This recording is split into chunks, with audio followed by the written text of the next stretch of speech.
Oh, that's different.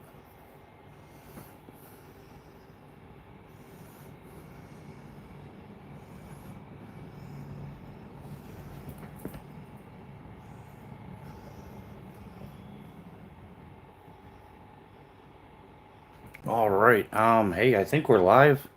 I'm pretty sure we're live. It's totally different though. Yeah, can you guys hear me? Is this working out okay? We had some technical difficulties, but I think we fixed it. My shit finally loaded in. All right, Robert, what's happening? I guess, yeah, B Shady was up in here early along with Marco, Groundfog, James M, Chaos Theory, Greg Vanderlip. What's happening, guys? How's it going? Yeah, we currently got two people up in the live. But, yeah, I don't know. I don't even know if the sound's working. I think it is. Alrighty then. Yeah, we ended up with some new technical equipment here, so we'll find out if we rigged it right.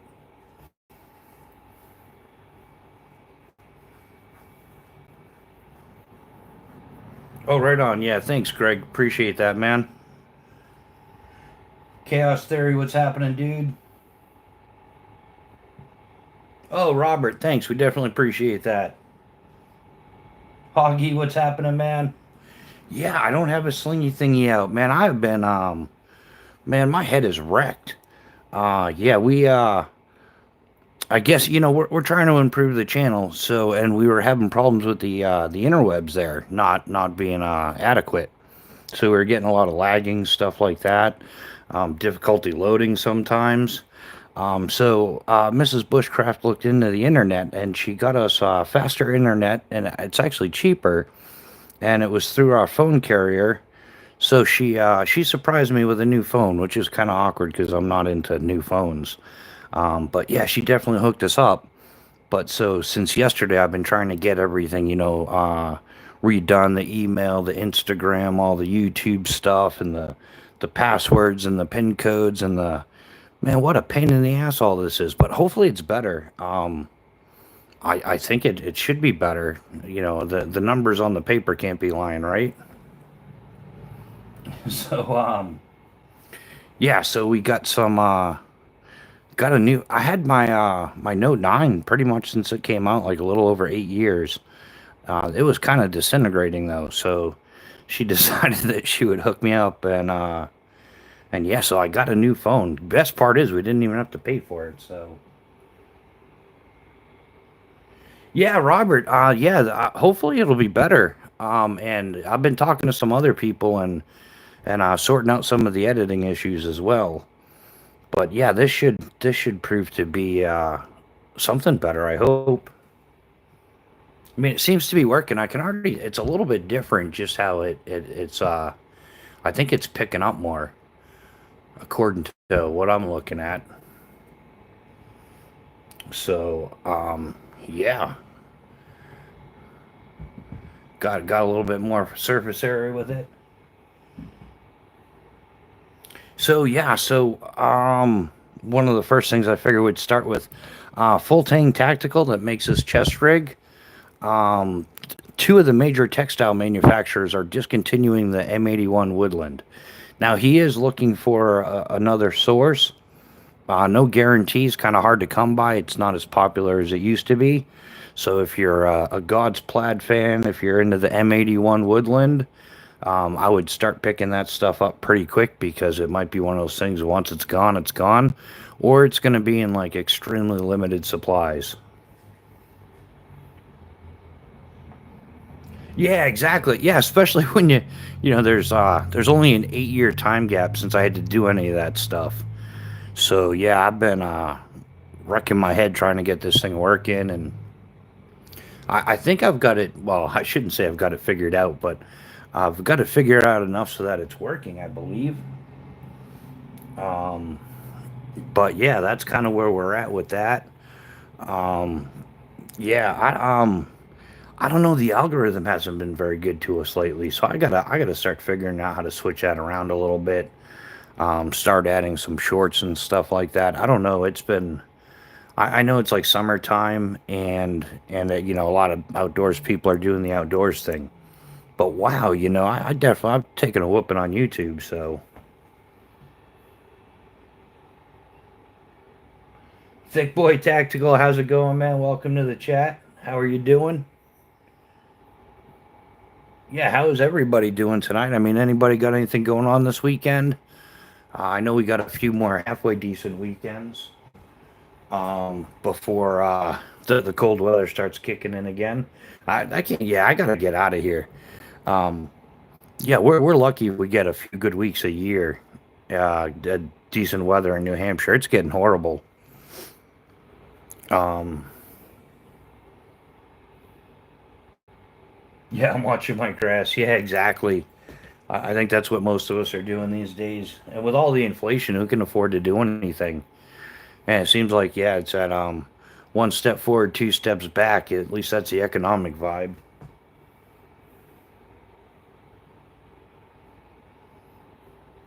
I'm going to spend one last weekend with my wife before she ships out. Oh, nice, man. Well, definitely enjoy it. Where's she shipping out to?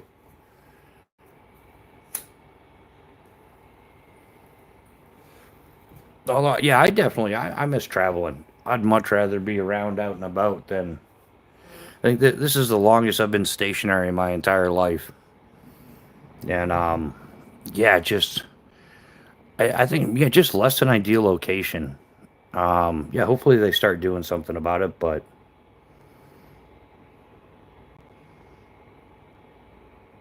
yeah, I'm not sure if the. Oh, San Antonio for basic. Nice. Yeah, what's the MOS gonna be? Then Mississippi for AIT. Nice. Chicago, yeah. Chicago's less than ideal. I don't know if you were looking to get some urban combat training in Chicago would be the place to go, especially on the weekends. You know, you could make a weekend out of it, and you could be one of 50 to 100 people shot that weekend. Oh, ATC, yeah, okay, yeah, air traffic control. Um, oh well, at least there's a good job lined up afterwards. That's for sure. I think you just have to do like a cross certification too. Bro, please no.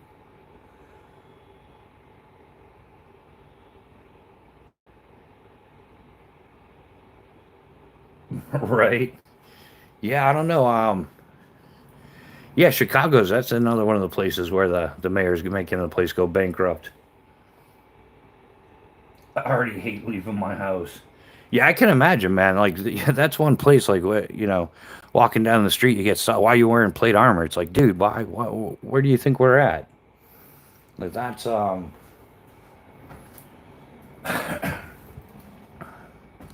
don't know. It's like yeah, the area I'm in though, it's gotten overrun by homeless. It's almost it's mind-boggling. There's actually some people that have done some videos and stuff. They'll post it on Facebook. Like pretty much the I think like the bottom half of New Hampshire is kind of like kaput. Saw a Chicago video today where live rapper got shot and robbed for a chain on the live being in his car. Yeah, Kelly, you're right. It's gotten pretty bad here. Yeah, Kelly Weaver, how you doing? It's been a minute. Hopefully life is treating you well. Yeah, I'm in Houston area. Homeless are. I think it's a lot of it's happened a lot all over the country. Yeah, exactly, Kelly. Yeah, that's why I need to move into the woods, but it's just not economically viable right now. I'm much more at home in the woods.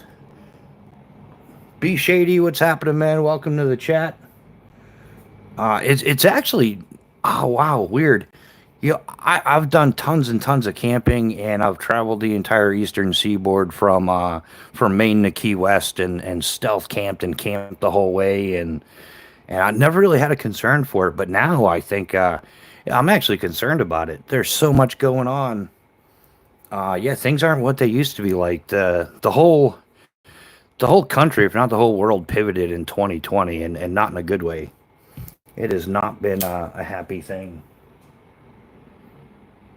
Life is good, work is hectic. That's why I haven't been around. Sorry, brother. Oh, no worries. Yeah, I think work is hectic for everybody. Just trying to keep up with inflation. I think everybody gets all the overtime they can get. Um, yeah, that's just seems to be the norm. I should have cleaned my knives before I did the live, huh? But it's clean now. Luckily, family gave me some land in East and North South Texas, so I got options. Yeah, that's good. I think most of the land that my family owned got sold off over the years. I think is just people kind of grew up and moved around. Once after my grandfather passed, I think there was some issue over who wanted the land, who was going to pay the taxes, and it sat in probate for a while, and then it ended up getting sold. So give your wife an AC and a decent cabin, and she will be happy in the woods. Just keep the pest control on constant upkeep. Yeah, yeah, I think yeah, Mrs. Bushcraft would be happy just about anywhere. Yeah, yeah, as long as she's got AC and her and we yeah, of course we would need internet for YouTube and everything. But yeah, as long as she's got her Who's Done It shows, I think she'd be happy.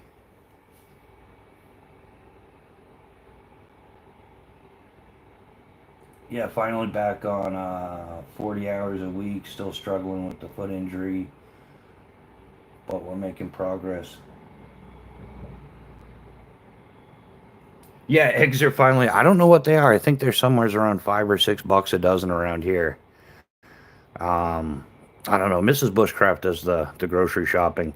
She kind of took that over in 2020 because like they tell me to put a face diaper on, and I'd be like, it's not a law, it's a recommendation. And then it'd be like, sir, you need to. I don't need to do shit, buddy. So yeah, I had some lesson choice words for people pressure me into that crap. So she's like, how about you just stay at home? I'm like, okay.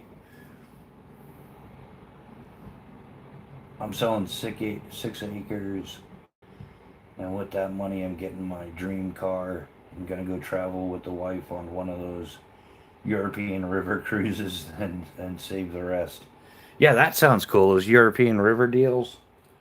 Yeah, that sounds like it's a good time for sure. Is that yeah? Those are like yeah. I'm thinking like England, the canals. They've got those long skinny boats.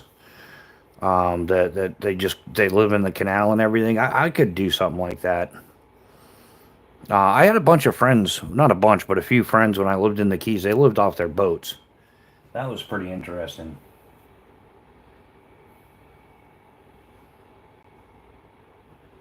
Yeah, that'll especially when you have your youth, man. I'm grateful for that. I kind of did everything in reverse. Most people like work terribly, and then when they retire, they try to do stuff, but then you don't have the physical ability to do it when you're like 55, 60 years old. So I did all the crazy, stupid stuff up until 2020, and now I'm still gonna do some fun stuff. Don't get me wrong, but never again will I get the opportunity to just spend a decade riding a mountain bike up and down the eastern seaboard and working the way that I did. All right, Anya, she's 22 and I'm 31. I don't eat eggs, so the price hasn't bothered me at all. Way to go, Chaos. Yeah, just yeah, don't eat eggs and it's not a problem. Very true. That can go with anything. I assume though, like yeah, I don't really drink, so I don't know the cost of alcohol or anything like that. No, never been much into that. Well, I haven't been into it in years, and but yeah, so yeah, the cost of a bottle or a six pack isn't going to bother me much. I grab a few beers once or twice a year, and that's about it. Or get a friend who has chicken. Yeah. Man, the crazy part is I know we mentioned it a couple times here already, but egg prices around here got up to like 12, $13 a dozen. So there was actually people renting out chickens Like you could rent chickens, and that would be your whatever eggs it laid. That like you could rent the chickens. Never, never in a million years thought that would be a thing, but it definitely became a thing.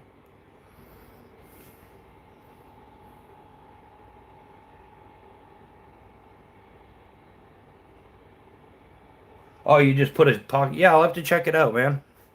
Um, yeah, I kind of stopped doing those. I like what I would have to do the same thing every day. I think people after a week, people get bored with it. I carry the same. Like, I mean, my EDC is my EDC. It's not something that I rotate out 9 times a week.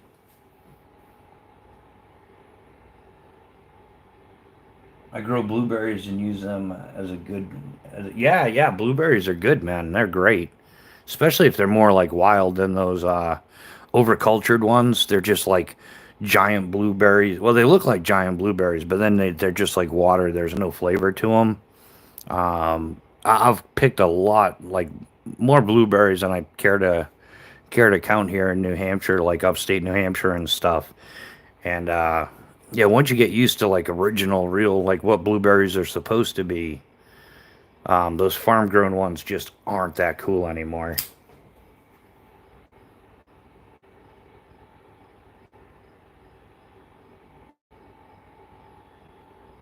Yeah, it's not.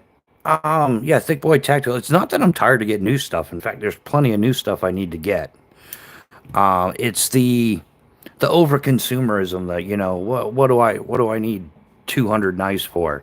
What 200 folders, 200 fixed blades, you know, 87 compasses, and I think that's one thing that like YouTube's got way into like over marketing, over consumerism, and they feed off of that. Like I think that's why there's a lot of hey, check out this budget banger, for $40 you can get it. There's my affiliate link. Because the fact that like I've done a poll on that and I've checked other polls like what the average budget is for a knife, and like I think it's like 70% of people, like 70 some 72 73% of people, they're looking for folding knives under $75. So that's and then the rest of it, if you get a folder $300 and over, that's like 5% of the community, or 5% of people. I'm not even going to call it a community, but 5% of people or less want a knife folder that's like $300 or more. So yeah, so they're always, every week it's a new budget banger, and you got to get this, and here's a link in the description, and yeah, like over consumerism is a thing. Yeah, so kudos to you, like figuring it out then. Microtech and Heritech and McNeese really burn your wallet. $500 blades and up. No, oof. Yeah, yeah, that's the whole thing. There's not as big of a market for the three, four, five, and everything's getting more expensive. So, what's a $500 knife today was probably $350 2 years ago. I've even caught that with silky saws, man, and I love silky saws, but their prices are getting outrageous. Like yeah, the silky Zubot 330. I used to pick those up all day long, $50 to $60, and now they're up over like 121 dollars. Yeah, which one is it? The Zubot Ultimate used to be like $90 when it first came out. You could get it for like 75, $80 on sale, and now yeah, that one's up 121. The silky nada, same thing. That thing's like pretty much all the silky prices have gone up 25 to 40%. And I'm like, okay, just getting like there's like one or two things I want from silky, and I'm gonna kind of baby this stuff and make it all last as long as I can.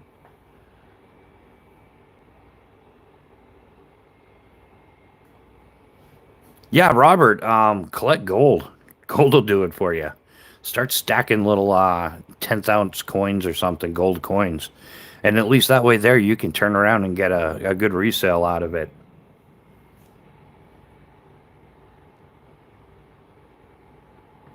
Yeah, exactly. Yeah, Chaos Theory's got his own metals collection going on. Um, you've seen the copper and brass olites, Chaos, super cool stuff. Yeah, microtag. Yeah, my problem is I spend too much dollar on high end stuff, and I'm paying them off with payments. My wife gets so mad. Yeah, skip the payments, man. Get away from payments. Like everybody, like ditch the credit cards. Don't use that Zazzle or Zoozle or the little oh, you can pay a few payments over a few weeks or something. Yeah, anything with interest is just your like that's the whole thing. People sit there and complain about, oh, it's a $500 knife, but then they'll put the $500 on a credit card, and by the time they pay it off, it's now a $700 or $800 knife, and that's where a lot of the money's going. Um, I haven't done anything with credit in the better part of 20 years. Like I absolutely refuse to finance anything. In fact, that was the first thing Miss Bushcraft said when she came home yesterday with the new phone. Is she's like, no, no, no, don't worry, I didn't do a payment plan or anything. It's here's the deal. Because I will put that phone back together with duct tape again before I make payments on a phone. And then, oh yeah, here's the deal, man. They got those kiosks where you can bring your old phone and be like, oh yeah, give me some money back on it, right? The Galaxy Note 9 was $1,000 phone when I bought it, and as of yesterday, you'll only get $39 to take it back. I'm like, are you kidding me? Like, I'm just going to use it as a camera. Like, there's no point. Like the depreciation, the loss on some things is outrageous. Yeah, I use my pay later all the time. It hurts me. Yeah, yeah, thick boy tactical. You gotta not do the payments, man. The interest is brutal. I had a friend of mine. He was retired, kind of young, skydiver guy, and yeah, he was like a financial advisor in life, a legit one, not like somebody trying to get you to join Scamway or some other pyramid scam or anything like that.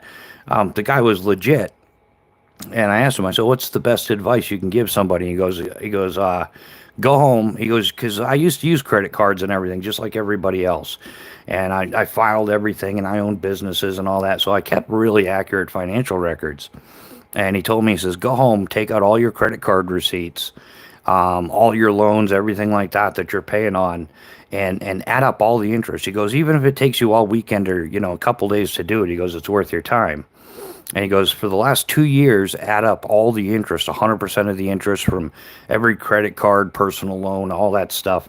Add it all up, and then like look at that number and be like, okay, what would I do with that money? Would I throw it away, or would I put it to good use?" And you're going to be surprised at it's like thousands and thousands of dollars that you're forking up in interest payments. And if you can kick that habit, that now that money's just back in your pocket. I got to take all my school tests with very special kids.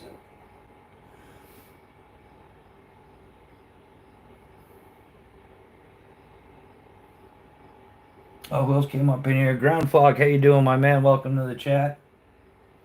I collect fingernail clippings. I'm also a member of the knife. Uh, commu- commu- I got you. I got you. Yeah, how you doing tonight, Ground Fog? I've run into you a couple times, man. You're always everywhere. That's awesome, dude. I love seeing that.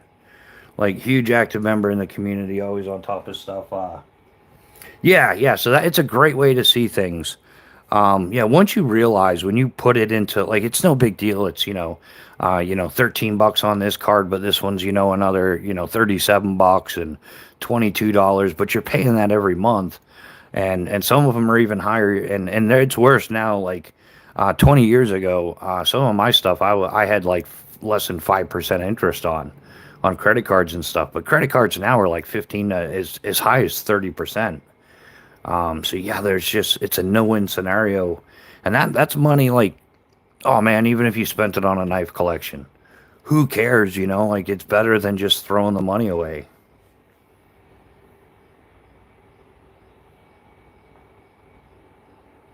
But yeah, yeah. How's everybody doing this weekend? Anything planned? Anything coming up? Yeah, for those that just joined the chat, I guess some of the major textile manufacturers are discontinuing the production of M81 Woodland. So if M81 Woodland is something you're looking for, you might wanna look into it. In fact, I got the heads up from JT over at Full Tank Tactical.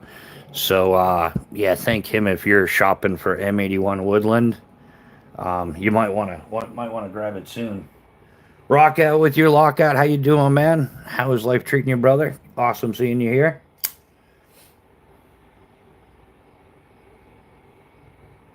Yeah, I am looking forward to that. That's going to be a winter project of mine. Is I'm gonna do some more of the lock picking. I'm gonna get like full on deep dive that and hopefully break a couple picks or something. What live's gonna go?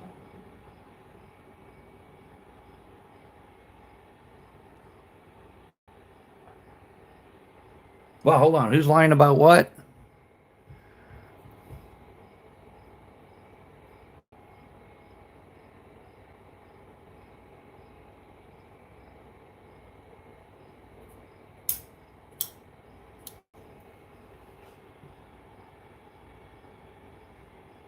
Pando picks. What's happening, man? Yeah, ground fuck. Clarify that, would you? Who's lying about what?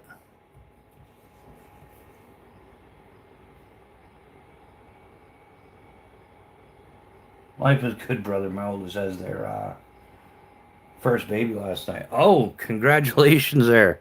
Welcome to the. Well, I'm not in the old man club yet. I do maintain firearms just for that reason.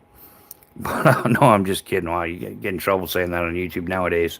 But no, hey, congratulations, man. That's a huge thing. So, is that a granddaughter or grandson, man?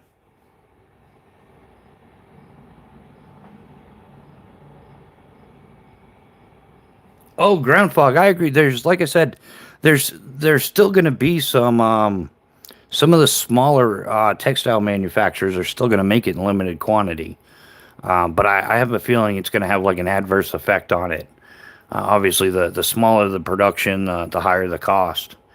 Um, but yeah, it does happen.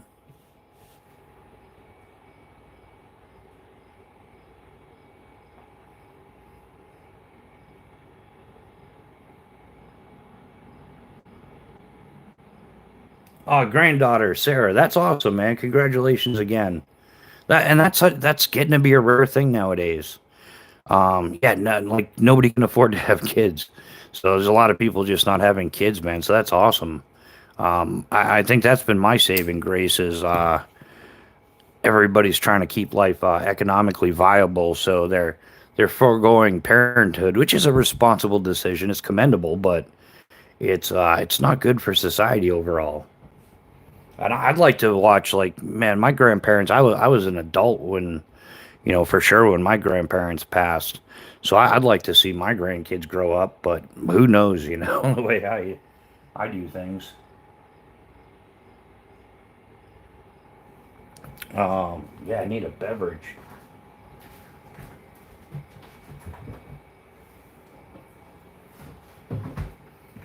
What's everybody drinking tonight? We're gonna smash the crack in a can, dude.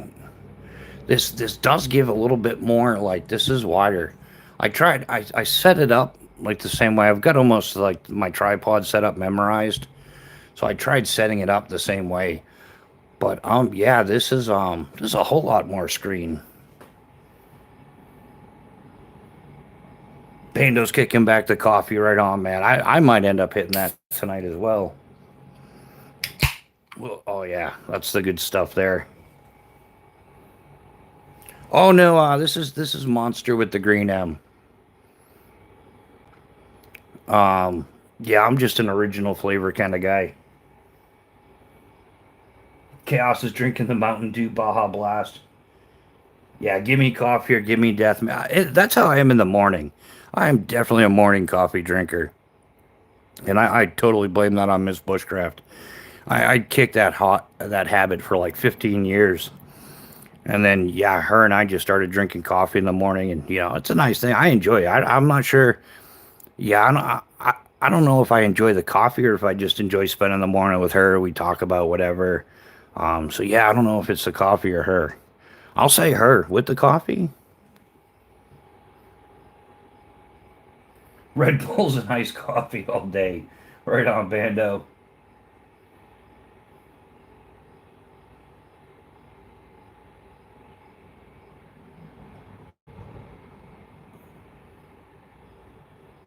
You have five. You have five with your last name. Five grandkids, Bando, or five kids.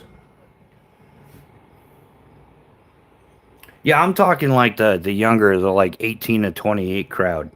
Like not a lot of them are having kids. In fact, my daughters are going on 30, and yeah, no kids. Like yeah, times are definitely changed. Two blood, three adopted. I understand. How's Air Force doing tonight? Bando's established. He has a weak pullout game. I love to wake up with a Dunkin' Donuts iced coffee. Yeah, Mrs. Bushcraft. That's what she gets later in the day.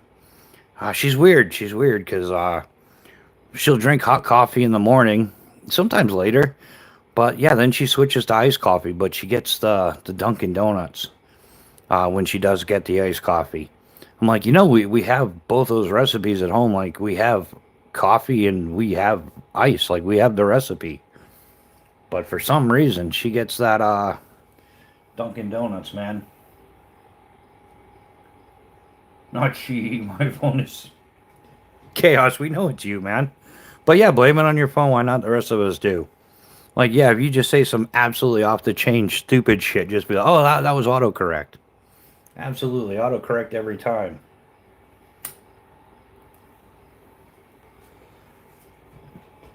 Yeah, that's who I'd blame for that.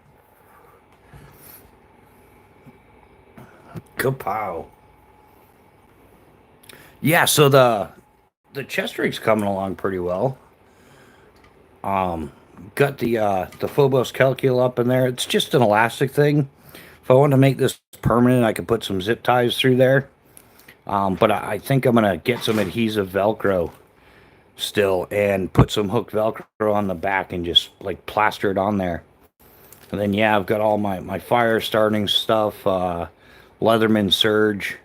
I've got the Vargo titanium fork and spoon in there, along with the chopstick set. Because you can't go wrong with that. The Olight Warrior Mini 2, and then on this side, you can fit up to three 308 mags here, but I've currently, whoops, as I start breaking everything, I've got the Silky Pocket Boy 170 in here, the Outback Edition. I've got some hand warmers and space blankets and stuff. And this I'm probably going to put some water purification.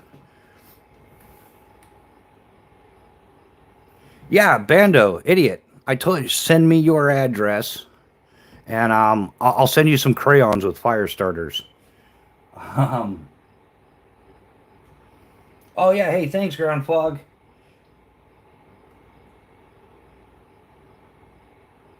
Go there, Snowflake. I'm bullying you. Or yeah, Ground Fog, put yours in, man. Your Discord is way more active, dude. Um, yeah, yeah, Bando. We'll sort it out down the road, brother. Um, but yeah, man. In fact, yeah, I think like I was watching your live last. Yeah, it was last night, and you were using Brian's ferro rod, Brian F, and the ferro rod was throwing good sparks, but that the fire starter you had, it doesn't catch all that easy. I've heard a lot of stuff. I won't say the brand or anything because then somebody will be like, oh no no no. But I think that's more that brand. I've looked into it, and yeah, the reviews and stuff on that stuff isn't all that great. Yeah, yeah, it's not even like yeah, it's not waterproof or anything like that. So yeah, we'll get you something that spark that'll take a spark easy.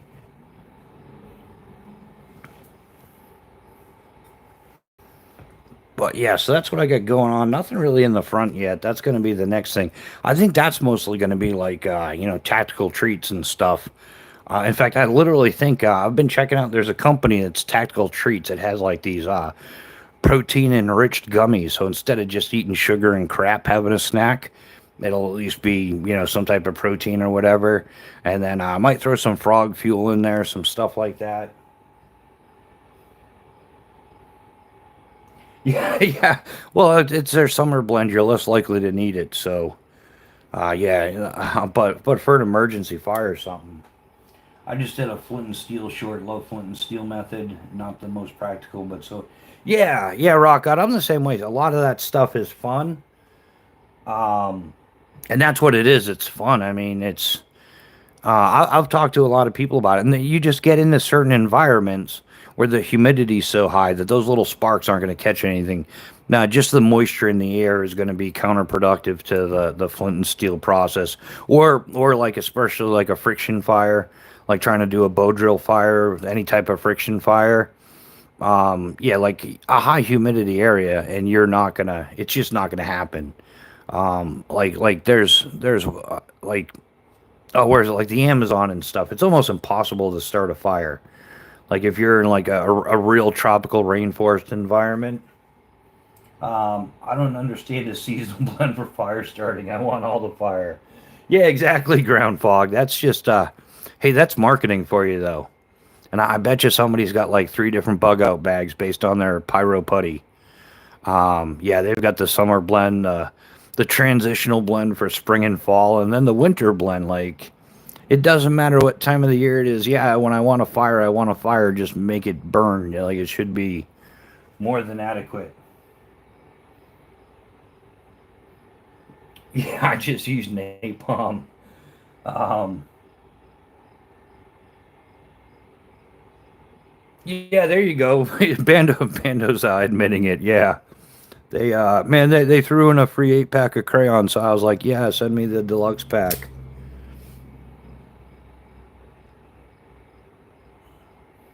Oh yeah, yeah, use that as a timer. Ground fog, the styrofoam and gasoline. Is that what you're talking about? You can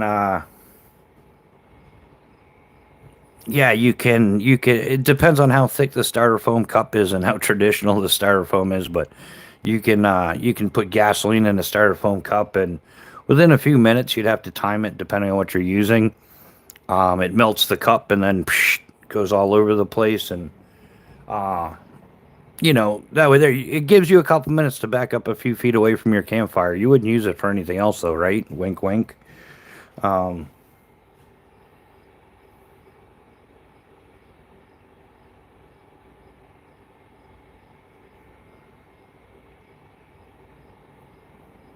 Yeah, that's well, heck, man, yeah, I probably started most of my fires with Jet A or JP8. Yeah, we used to have 5 gallon buckets of it all the time. We'd have to sump the fuel trucks for the day. Like, yeah, you gotta test jet fuel every day.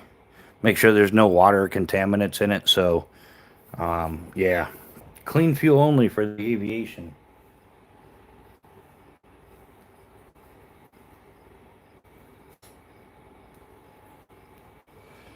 But yeah, what else do we got going on? Got the crack in the can going, so I'm happy.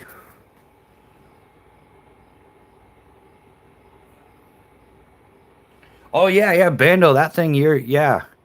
That chat was it was yeah, you were the algorithm was putting it out there. Like they'll do that. Like they were doing that with mine. Like I had live chats where I was getting like 32,000 views and stuff. It was insane. But yeah, I think a few things happened and it just went straight down the crapper. I'm a big fan of char cloth and natural tender, but of course they're different stories. I need to yeah, rock out. It's I'm totally into that stuff too. But that's for fire for when you want it. That's what I kind of break it down into like the category of like fire for when you want it. It's fun. It's a good time. But fire when you need it.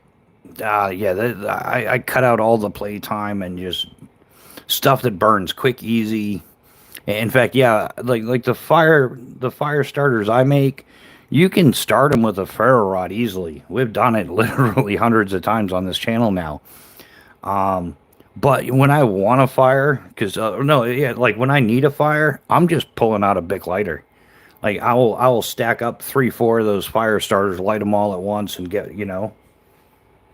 Weldon Carey, what's happening, man? Welcome to the chat. How you doing, man?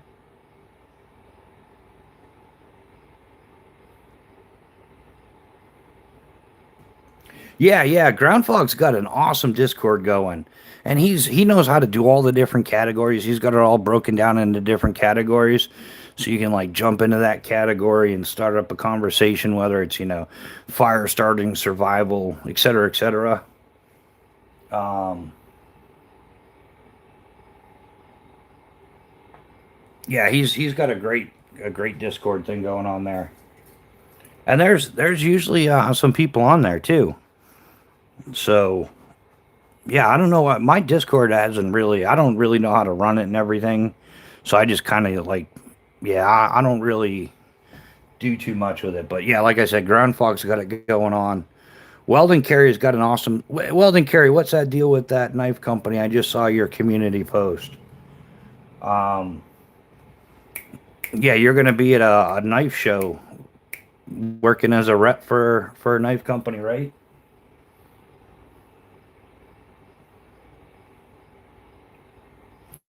I think. So yeah, is the audio's got to be good, right? Obviously, but is it better? And is there more like definition in the picture? That was sound effects the thing was making, not me, guys. Did you ever do that? It's kind of like having Tourette's or something.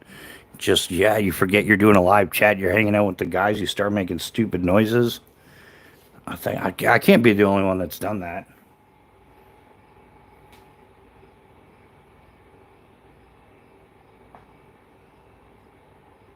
Oh yeah, yeah, no worries. Yeah, you're welcome, Ground Fog. You know me. I just tell it how it is, and that's how it is, man. But yeah, you're doing an awesome job with that. How's the definition on that? The Buerkles Cerakote. Man, if I would have known Weldon Carey was going to be here, I would have busted out one of his stickers. I still have a couple left. I've been doing them in the giveaways. But yeah, I'm digging it. Yeah, so hey, yeah, that was in the title too. So I got to do that. So like, nobody says, "Hey, dude, you clickbaited me. You said you were going to talk about Buerkles Cerakote, and then you didn't." Because sometimes we get sidetracked in here. There's a lot of shiny things going on. So Buerkles Cerakote, a lot of you guys know him. Um, he had an old knife that he was working on. He decided he wanted to try a couple things with it. It's I don't even know what kind of knife it is. I think he told me, but I'm not sure. I didn't get a letter or anything.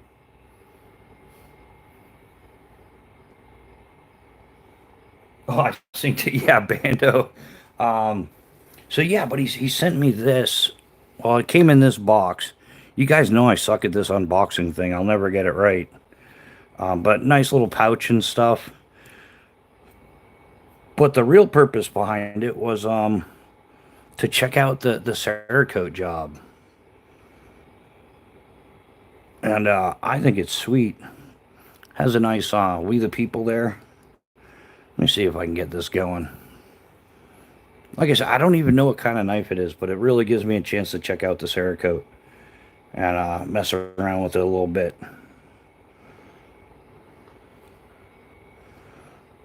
But yeah, that's saying, hey, you're number one. You know, and then he's got the We the People on the other side, which I think it's awesome. He did sharpen it up and stuff though, so it's functional. It's shaving sharp. So yeah, so Buerkle sent us this to check out. Show you guys real quick.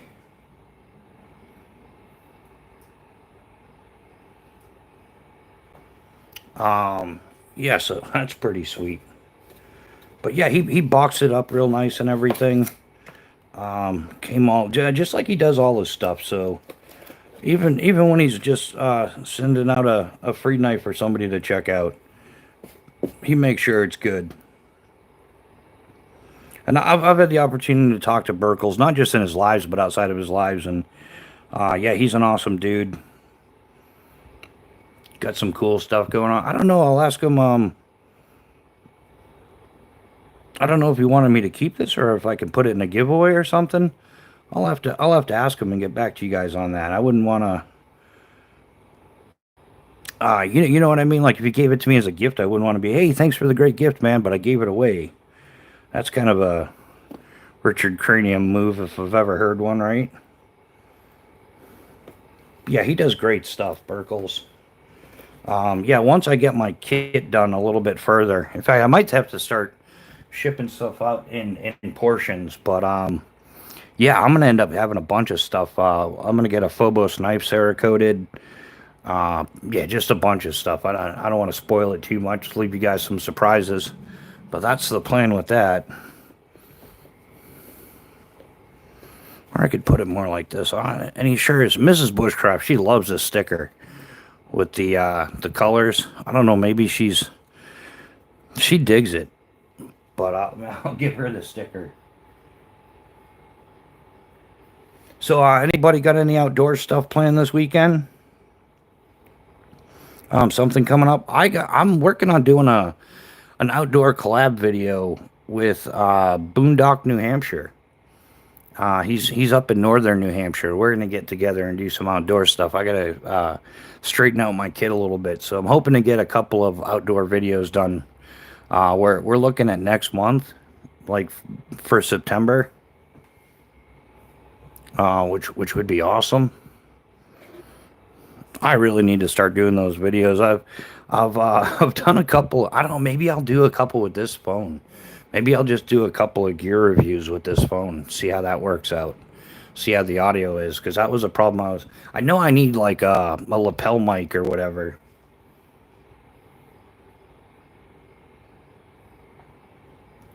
Yeah, yeah, chaos. That's what I'm shooting for. Cause yeah, like I said, Boondock, New Hampshire is up in northern New Hampshire. I just got to. In fact, I meant to give you a call, but I just talked to him last night. So we're kind of trying to put together a plan. But yeah, chaos. I'll talk to you about that as well. I need to do camping. I need to do camping, even if it's not on video. That's a huge part of what I like to do. It's just been kind of awkward the last few years with location and everything.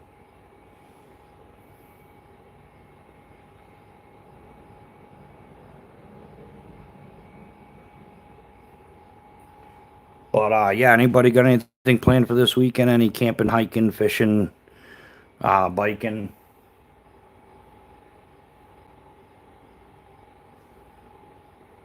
Yeah, yeah, chaos. That's what I was going to talk to you about. Um, yeah, I'd like to do a solid, and that's what Boondock, New Hampshire does a lot of hammock stuff. So it'll be cool. He can. I know enough about it. I'm sure I could pull it off, but I'm sure there's dozens of tips and tricks that people that do it regularly are more aware of than me. I'm traditionally like a tarp and bedroll, or more so a tent person, depending on geography and what kind of critters you got to keep out.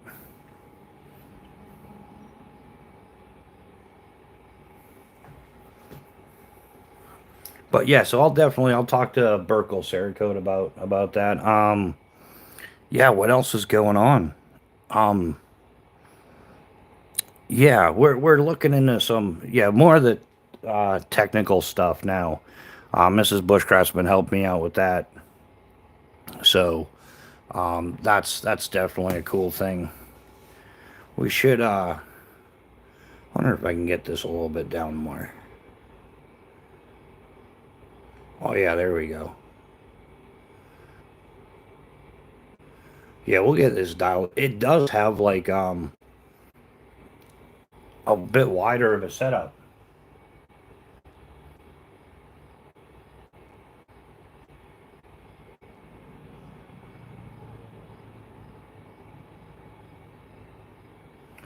Yeah, so what else did I Yeah, other than that, yeah, that was the two major things I wanted to go over is the full tank tactical stuff, um as far as the M81 woodland issues, which yeah, they shouldn't do that. I agree. That's like, I don't know. I guess yeah, a lot of guys here are older Gen X guys. Like M81 Woodland is what we wore when I was in the army. So yeah, I love this. I don't know why didn't I get that? Oh, I know why, because I've been like cracked out on the multicam for a while, because it's like the new thing. It's the new Gucci Flage. No, actually, I watched that. Oh, what's his name? Boondockery.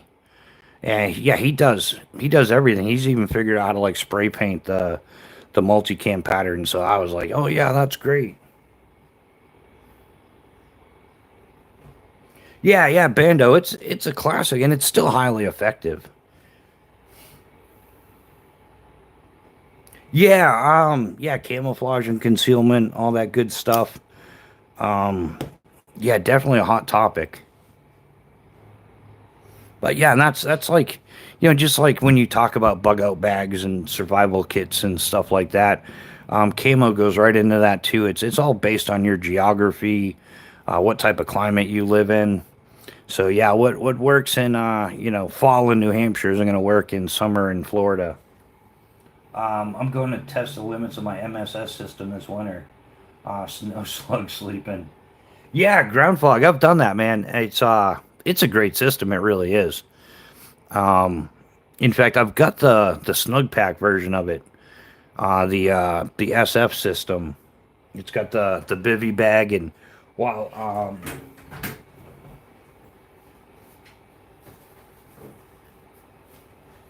Yeah, but it fits in the palm of your hand, man. This is like. Oh, let's see if we can do this. Better not spill anything. Yeah, it's not much bigger than a monster drink can. The Snug Pack Bivy bag. But I do think the USMS system, the Extreme Cold Weather Care system, is much better. Like it's a more rugged, robust, and you can get it in M81 Woodland or multi camo. I've seen it in as well.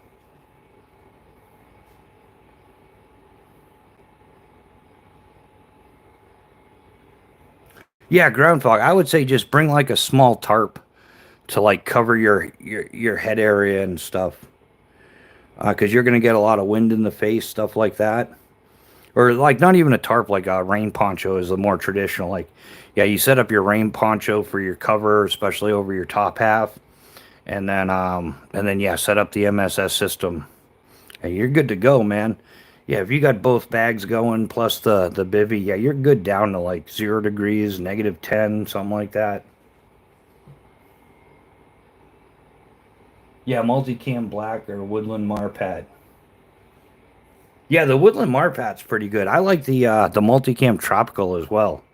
I think the multicam tropical would go good down Florida, or even maybe even up here in the north. It's more, it's like just a greener pattern of like a slightly darker pattern of the standard multicam. The Alpenflage Taz 83 this fall, that would be cool.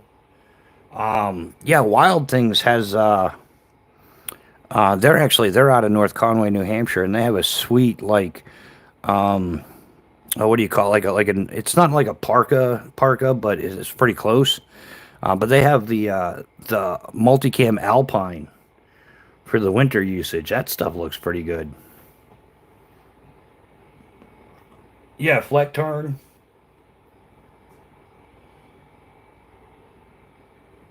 Yeah, there's some pretty good patterns out there now. Who's using the Flectarn?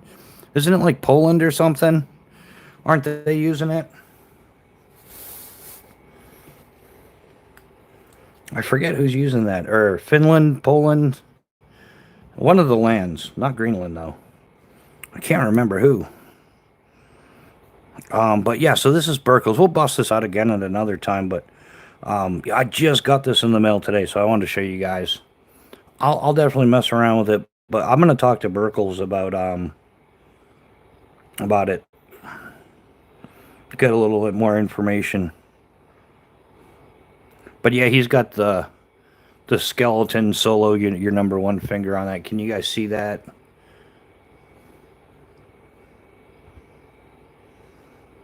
We need more light. That's going to be one of the next things we work on is the hoop lights or something. Hoop lights, circle lights, round lights, some adjustable lighting. And yeah, I'm looking for well, I found one, but it's kind of expensive.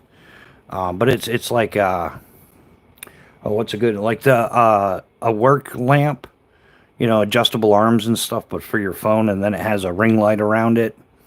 So that way there, yeah, that's cool. But yeah, it'll be adjustable and all that stuff.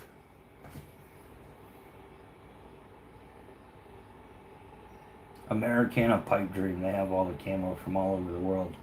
Oh, that's good information to know their chaos. They're phasing it out and apparently won't mill service anymore. So, oh, that sucks. Yeah, that's one of the disappointing things when something gets discontinued and then yeah, the military surplus runs out.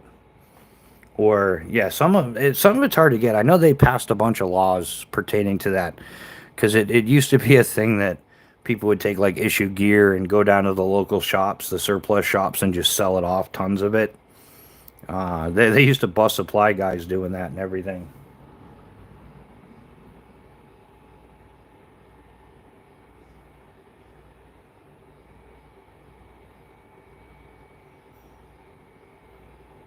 So yeah, what are we looking at now? Same old, same old. Yeah, I've got to get a few more things going with the kit, stuff like that. But yeah, I think that one of the next major things is going to be the substance and the paracord. I was once again I was going to order the paracord. I opted not to for yeah, just economic reasons at the moment. Um, but yeah, it's something I gotta upgrade and put into this kit here, along with some expanding and everything. But now I've got this phone. I gotta get. I'm gonna get a Juggernaut case for it. I've decided I'm gonna stick with the Juggernaut thing. I really like them, so I think that's something I'm gonna get is the Juggernaut case. And yeah, the phone I got it's a Samsung S24 Ultra. That's what it is. It's a pretty cool phone. It's similar to my Note 9 actually, just like 8 years newer. But yeah, I should have saved the case because I was telling Miss Bushcraft, I'm like, I need to get a new case for my phone and stuff, and she's like, oh okay, and she didn't really think too much of it. But then I left it out the other day, and she comes walking in with my phone, and the rubberized part was kind of falling off the corner, and the little corner of the rubber is flapping all over the place. And she's looking, she's like, "Why didn't you say?" I'm like, "I told you I needed a new case." And she's like, "I probably needed one a year ago, but I just kept." So found out the TCal Blade Show exclusive was sold out. Uh, 5 afterwards for less than the show price. Oh, really? Oh, so you paid like top dollar at the show, and then after the show, it kind of like got discounted. Oh, that hurts, man. That hurts a lot.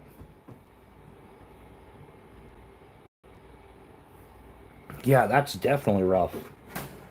Oh, yeah. Well, since we're still doing Phobos Friday every Friday, throw a couple of those out. Of course, the beloved Tier One BC here, one of my favorites. Probably my that whole like if you can only grab one and run, that would probably be at the Tier One BC. Then we've got the and that's Magna Cut for those that um, are down with that, and the Calcula and S35 VN steel. I think this bridges the gap between like it's it's like big enough you could use it as a general camping knife. If you're just hiking, doing standard stuff, you're not building a log cabin with it, obviously, but you can get some stuff done with it. It's a more than capable tool, but it's still like small enough you could EDC it if you're. Once again, I've got like small hands on average. I wear like a small medium glove, like the old D3A leather military issue gloves. I could get a medium of those and wear the Nomex flight gloves underneath. I wasn't a fan of the wool liners. I mean, they have their place, But remember that era?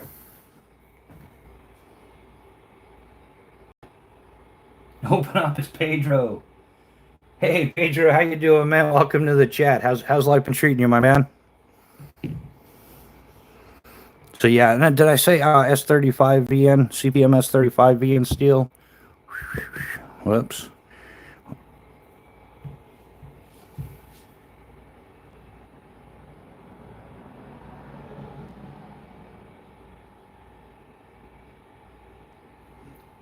Yeah, Bando, that's how it usually works, man. Yeah, hundreds for the hotel and the tickets and everything too, huh? Yeah. I don't know. I've heard some weird stuff. Like I heard there's there it's like a lot of the knife shows and stuff tend to be like klepto conventions as well. Like you got to be head on a swivel. Everybody's trying to pick your pocket or grab your blade or yeah, I've heard there's some pretty high amount of theft, which doesn't really say much for that community.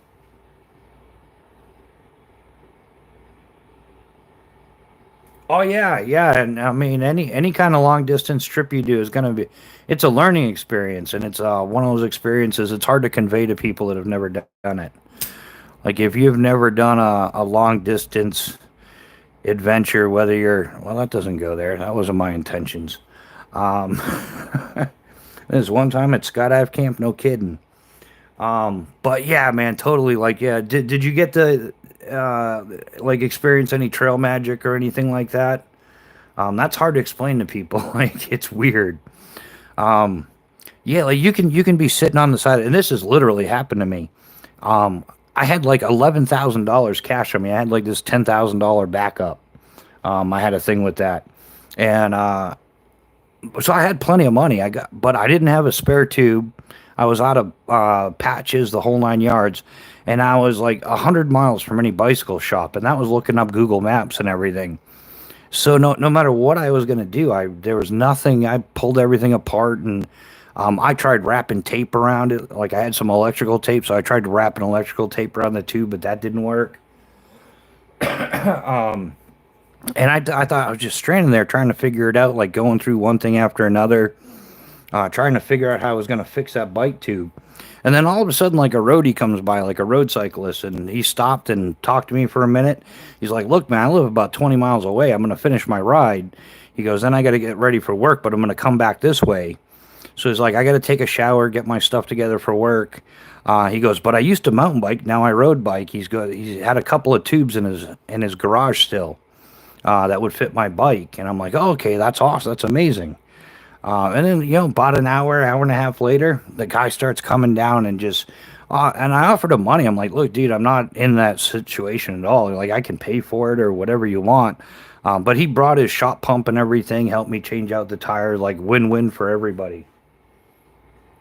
Squat shot, what's happening, brother? How you doing, man? How is life treating you? Oh yeah, yeah, Leon. I gotta talk to you about some frames and stuff, dude. Kapow.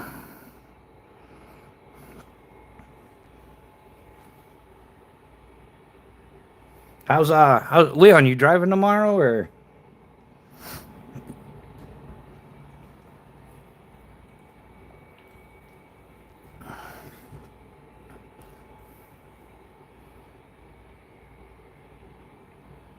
Yeah, give me a ring when you're done work tomorrow, man. Check it out. Do you notice like we have slightly more room now? I think maybe it's in my head. It's like when you were a kid and you got a new pair of sneakers and you swore they would make you run faster. Um, yeah, Mrs. Bushcraft got me a new phone, and I swear we got more space than we used to somehow. I don't know. Definitely experience, especially when I lost my fire kit. Dumb move on my party. Yeah, you lost your fire kit, man. Oh, that's rough. What'd you end up doing? Like share the experience, dude. I love that.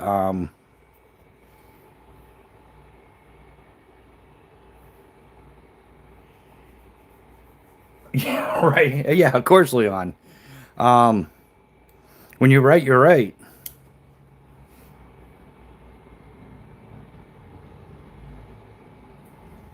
Yeah, how'd you lose it, and then what'd you do? That's a good question. I mean, like, if you know, like, was it the classic? I forgot to close the pocket and it fell out while I was hiking, or did it mysteriously get lost? Like somebody might have liked it more than you, because that happens too. I hate to say it, but it's true. I left it right outside the tent when I went to sleep. When I woke up, yeah, yeah. There's some people on the Appalachian Trail, man. I don't know if I warned you about that. But there's people that prey on the outdoor community in a hardcore way. And there are people on the Appalachian Trail that will they think it's a 2,200 mile long strip mall, and anything left here or there or anywhere is just open for the grabs. The worst I ever got robbed was at Cathedral Ledge in North Conway, New Hampshire, and we were about which it's a good size, like 800 feet, 900 feet altogether. But we were a good we were like on the second or third pitch, like halfway up, and you could see where my car was parked. And me and my buddy, we were at the belay. We were leapfrogging. We were switching over aid gear and everything. And I happened to look over, and there was people like going through my car. And like there's it's gonna take you 30 minutes to get down. So yeah, I sat there watching my car get robbed, and this was like prior to like cell phones didn't work in that area or anything. That was the worst I ever got robbed, and they made off with about somewhere around like $10,000 in rock climbing gear.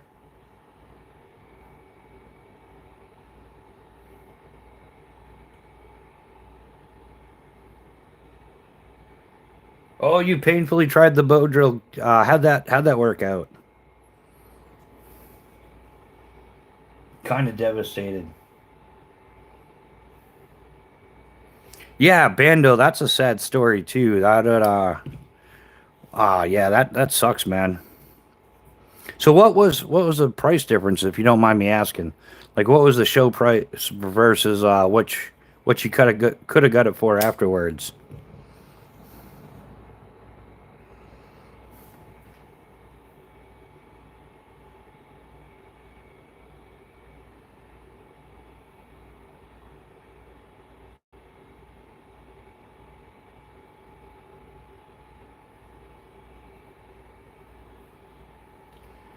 Yeah, yeah, chaos. That's a solid idea actually, and then at least they'll find it when they're packing up their tent, unless they succumb to hypothermia beforehand. Yeah, I never thought that would happen. No idea anyone was even near me.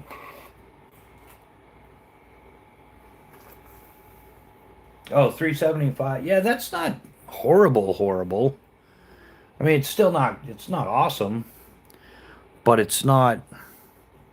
Yeah, that's why I think a lot of those shows and stuff they're just huge money grabs. In fact, I've heard enough horror stories about Blade Show Atlanta that I, well, I'm saving money because I have no interest in going to that anymore. Like I'm like, yeah, well, I spent hundreds of dollars to look at knives because if I'm gonna buy a knife, I might as well just spend that few $100s on the knife. I can, like there's enough like YouTube channels, and if I'm looking, researching, doing my homework, and everybody has like a 100% like, if you, as long as you didn't like cut concrete blocks with it and stuff like that. I think if you got the knife and just said, "Wow, I got it in hand and it just doesn't fit, and can I return it?" I haven't met a reputable knife company that wouldn't take a return like that. Most of them will give you 30 days to decide or something. If you would have said I'm going to keep five and sell them after, I would have gone.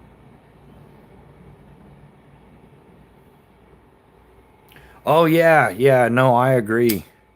Oh, so it was supposed to be like an exclusive, and then there was some available after, and then I got you, I got you.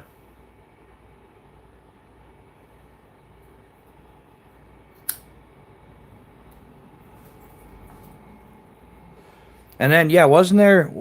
Yeah, I don't know. I think I remember you talking about it during your live about you didn't know the whole story behind somebody that was part of the collaboration.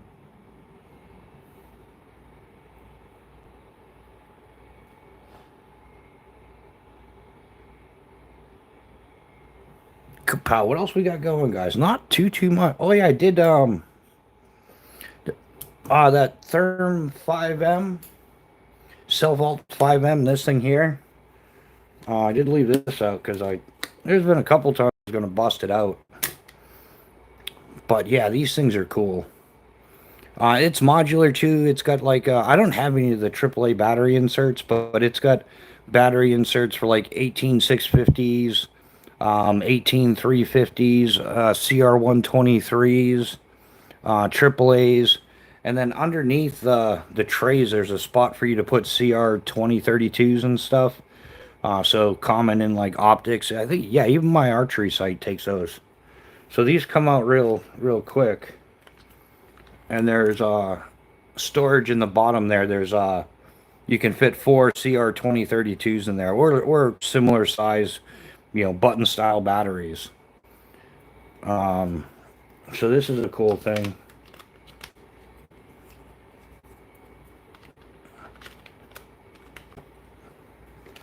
And then there is the seal around the edge. It's a silicone seal, so it seals up watertight. Locks on. It does fit on 2 rows of molly, so you can see how the molly lines up. And the other nice part is the molly tabs really don't stick out much, so you could just throw it in a pouch or throw it in your pack or something if you weren't gonna like mount it exterior. So yeah, it is pretty streamlined still, even though it has the molly capabilities.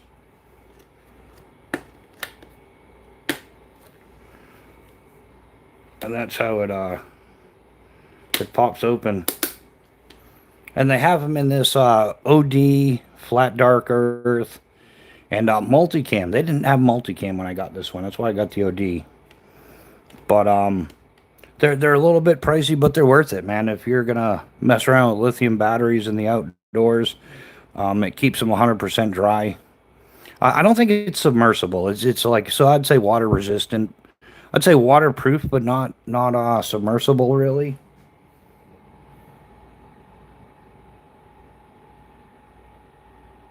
There was the entire place in line, like 3,000 people with early. Yeah, that's the other. Yeah, the early bird passes. Like that's 3,000 people with early bird passes. That's another money grab. Why not just open a little earlier and?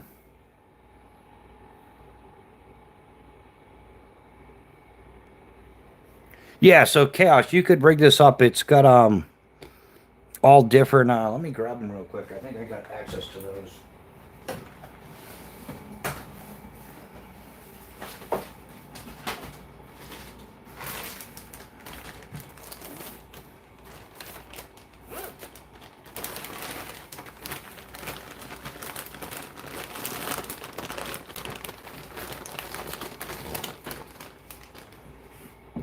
Here, we'll launch. No, we can leave that there.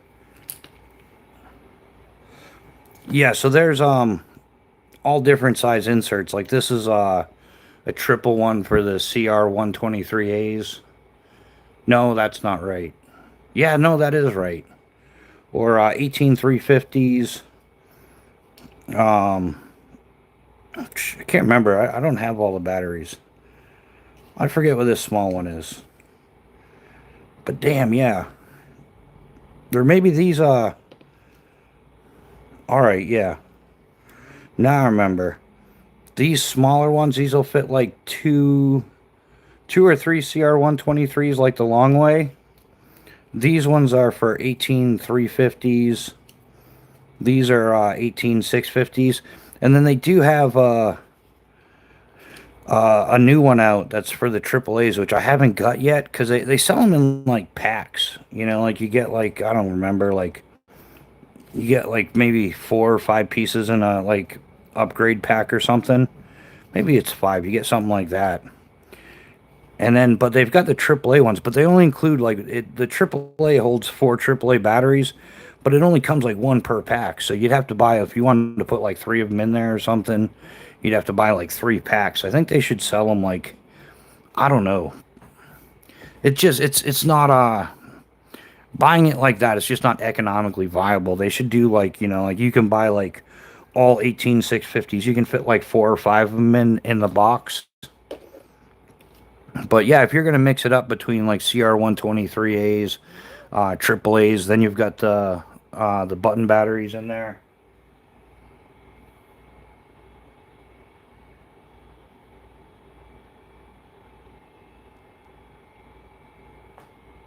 Yeah, there's a lot of talk about how those shows have just become huge money grabs. All the different symposium, like, hey man, skydiving has the same crap. They have the annual PIA symposium. They have one on the East Coast, one on the West Coast. It's the Parachute Industries Association symposium, and man, that's just one huge money grab. Yeah, it's a few $100s for the tickets. Then you're stuck paying hotel and rental if or you drive there, airfare, whatever. It's just one huge expensive thing, and everything costs more and more and more. And they used to have like during the symposium, they would have like different speeches going on.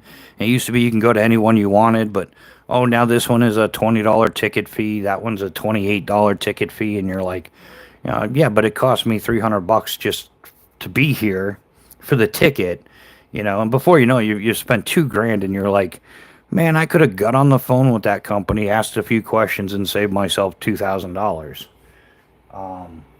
Yeah, there's a lot of some of them are like intentionally scamming though.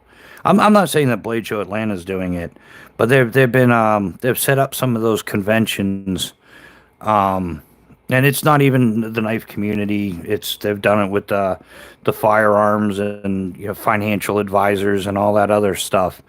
But they'll sell it up because it's really easy to make a great website.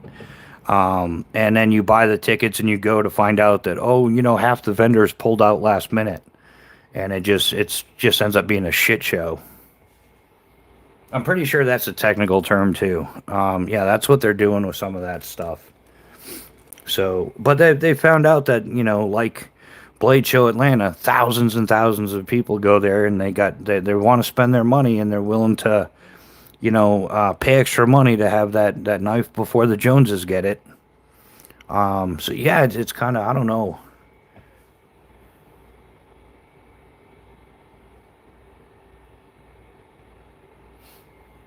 Yeah, I don't know if it comes in multicam black. It might.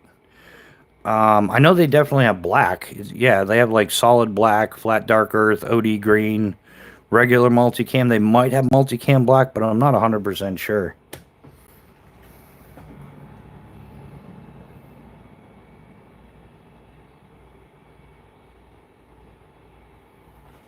Yeah, what else we got going on?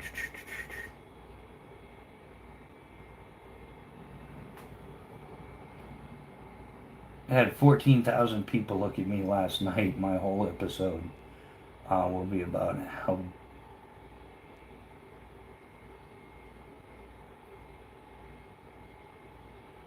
Blade Show is a scam.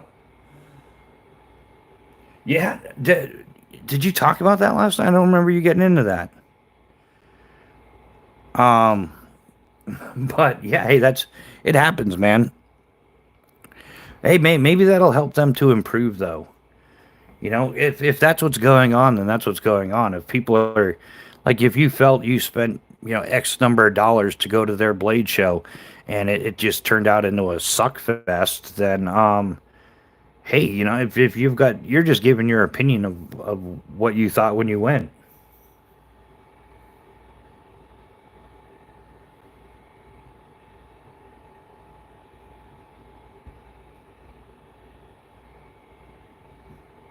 Oh yeah, next one. Yeah, I was gonna say I don't remember. I'm pretty sure I caught all of your live last night. Um, yeah, even though you were late, dude. Um, ate up, which is I actually enjoyed it, man. But yeah, let's work on the punctuality there. Tardiness is not acceptable. Oh, hey, no worries, Pedro, man. Hey, yeah, when the wife calls, she calls. Well, I live in that world too.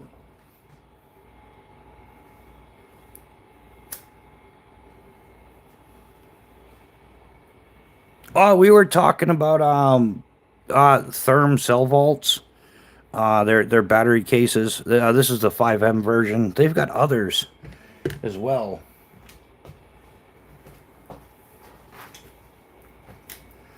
This is like this one carries a single 18650 battery, or like you can fit two or three CR123, something like that. Come out, come out. But yeah, these are waterproof cases and stuff as well. And they lock in, goes on a single row of molly. So I think like 1x3. One of the companies that I enjoy. And I think I got into this conversation because I'm stuck on the Juggernaut case. I got to get a Juggernaut case for my phone. I think it's going to hold up better than an OtterBox. So I'll let you. Once I get the Juggernaut case, give me about 8 years, and I'll compare the two. And then yeah, we were talking about like some of the different symposiums and or like yeah, the big convention events and how they're kind of turning into a ripoff and a scam. Like I remember back in the day, like it cost like $5 or $10 to get into a knife show, or a pew pew show or something like that. Now $100 and something dollars for tickets.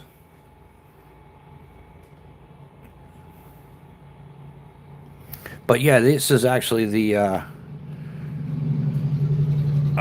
yoke and suspenders for the full tank tactical recon chest rig there. So they've got what's called a BRAC admin panel, which will mount in between these. And I think I'm gonna get the case to mount the Juggernaut there. And I also like the Juggernaut case because it has that fold out nav board panel. It's got it's got a Garmin GPS and a compass and light, and it's supposed to be jumpable. So I'm interested to find out how true that is. I'll be able to tell by looking at it, but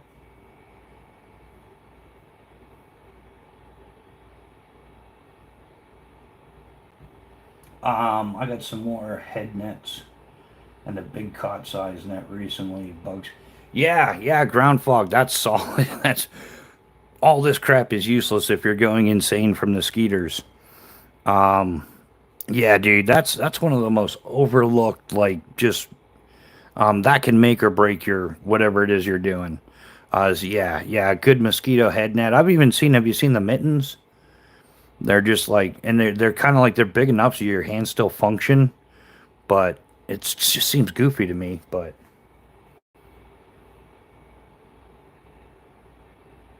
I'd also like to, it's also called Therm, but it's spelled differently. The mosquito repellent, it's got the little butane cartridges and the little chemical pads, and they heat up.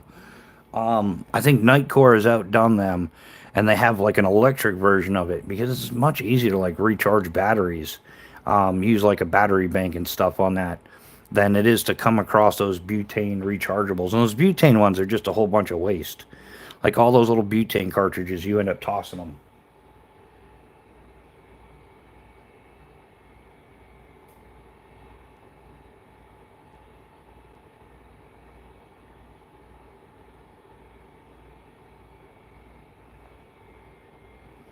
Yeah, I'm totally with you on that, ground fog.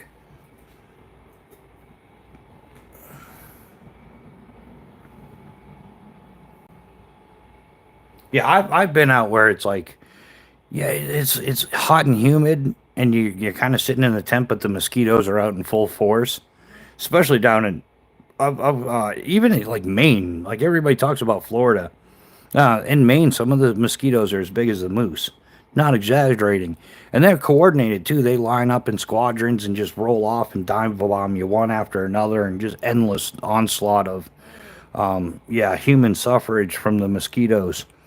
So yeah, that's an underrated thing. But yeah, Nightcore has a nice electronic version of the Therm. Yeah, it's called Therm as well, but it's spelled different.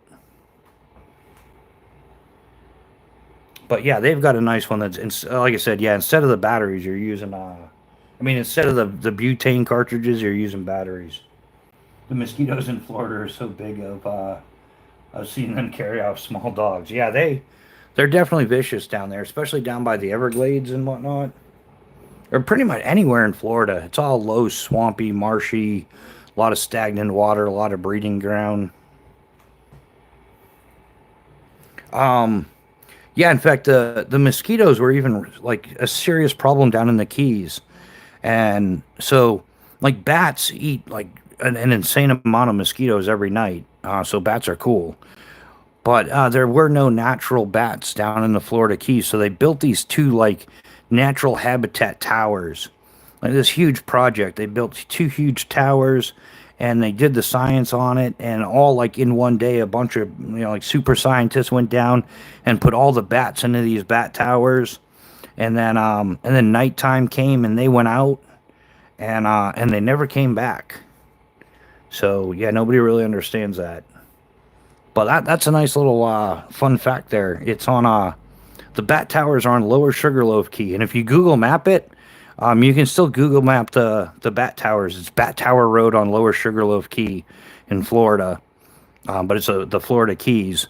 And you zoom in on that. There's a little house right next to it. Like there'll be like the two bat towers. One of them's like completely gone, and there's a little house right next to it, and like 20, 30 yards through the woods is the Sugarloaf Key Airport. And that's where Skydive Key West used to be. And that little house next to the Bat Towers was where I lived. It was crazy because I'd be out on the back porch, enjoying it, just like right on the water, like maybe not far from the water at all.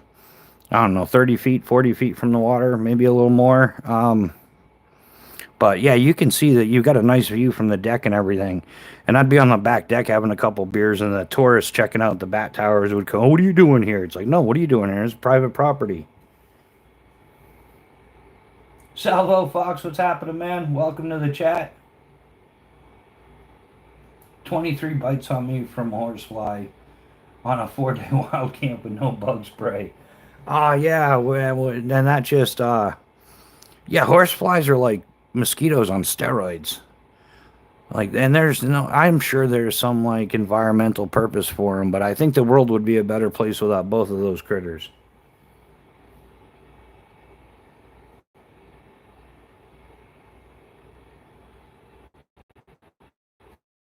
Yeah, ground fog nailed that one as well.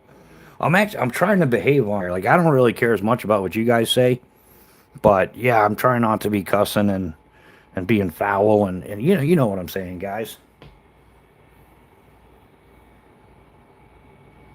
Yeah, you do. You horse flies, you got to kill them with a hammer.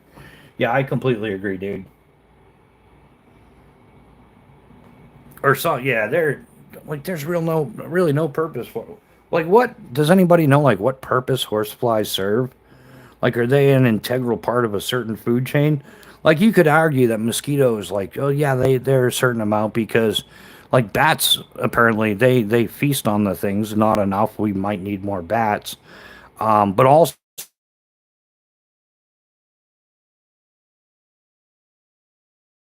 bugs and everything, small fish, all types of fish feed off of the larvae if they're there.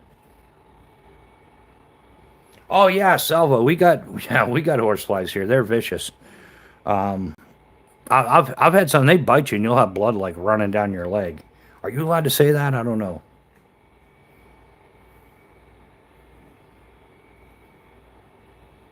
Oh yeah, especially down in Florida, they've got the ball pythons.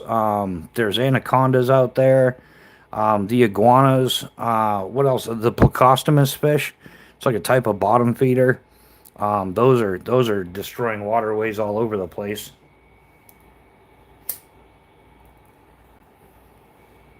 They're like yeah, the plecostomus fish. It's like an armored catfish. They're extremely resilient. They can live in like virtually no oxygen water, and they destroy the waterways.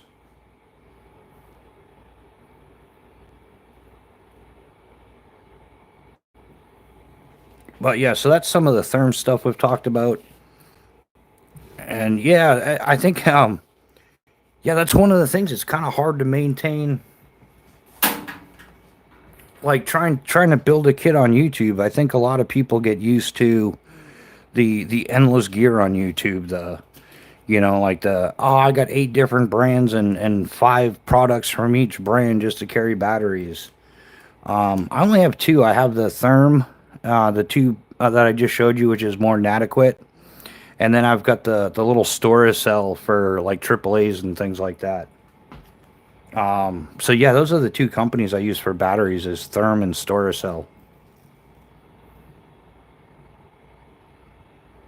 No, there's no lighting on it.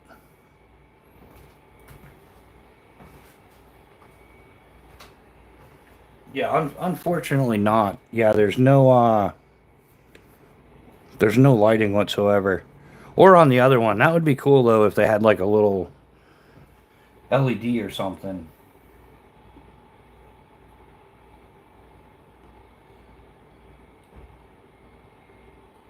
African herpes snails, Haitian snakehead fish.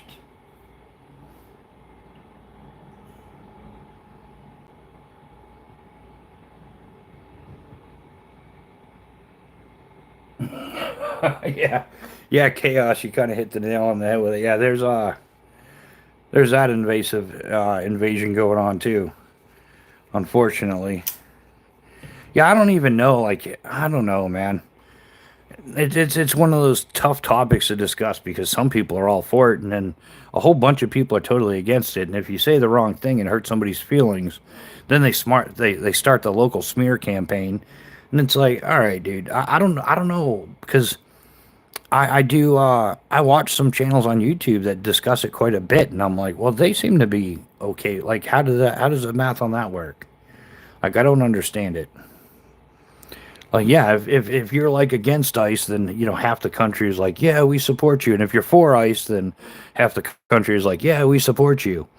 Like, damned if you do, damned if you don't. The whole divide and conquer thing is, yeah, everybody's saying the system's broken. I don't think it's broken at all. I think it's working exactly the way they want it to. Um, but yeah, it's turned into one of those classic decisions: damned if you do, damned if you don't. And I think there's certain like key trigger words that, yeah, it is what it is. Like, how do you deal with it?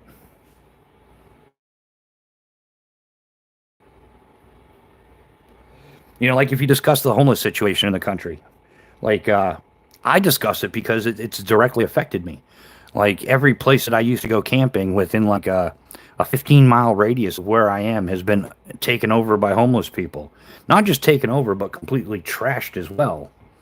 And that's why I kind of brought it like, hey, where's your outdoor videos?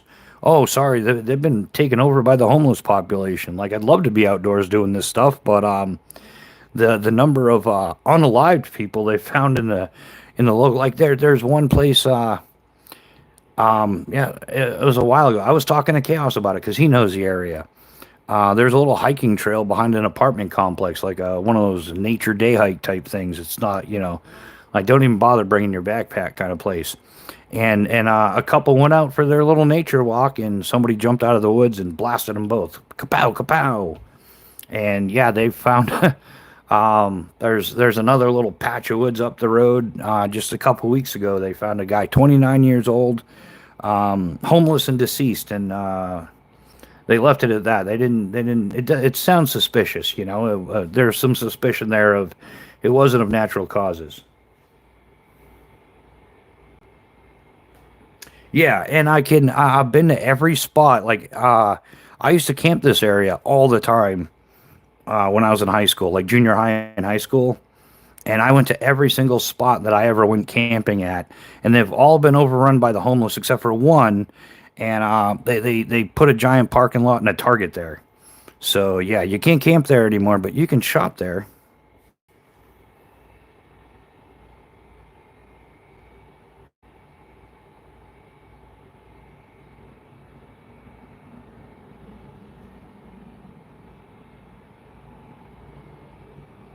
Yeah, yeah, ground fog. What's going on in Europe is tragic. Like, yeah, look at every major place, like, London, England, Dublin, Ireland, Paris, France. Who the hell wants to go there now?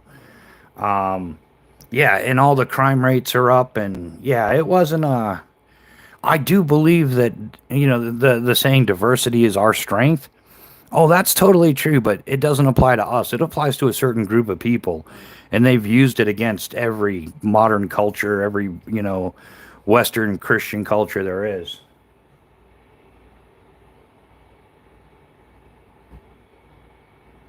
Oh, no, no, I haven't seen that, but I know about like that Ilhan Omar stuff, and she's always rooting for Somalia. They're also taking over Minneapolis and South Portland, Maine. They got the Somalians are taking over there too. They all congregate to an area. They're using our system against us. Like the majority vote wins is the way it works, in a republic democracy. And that's what they're doing. They overcrowd. They all congregate into one area, and then they end up, majority vote. I know. No, yeah. What did you notice that? Did you notice how quick the live crash is?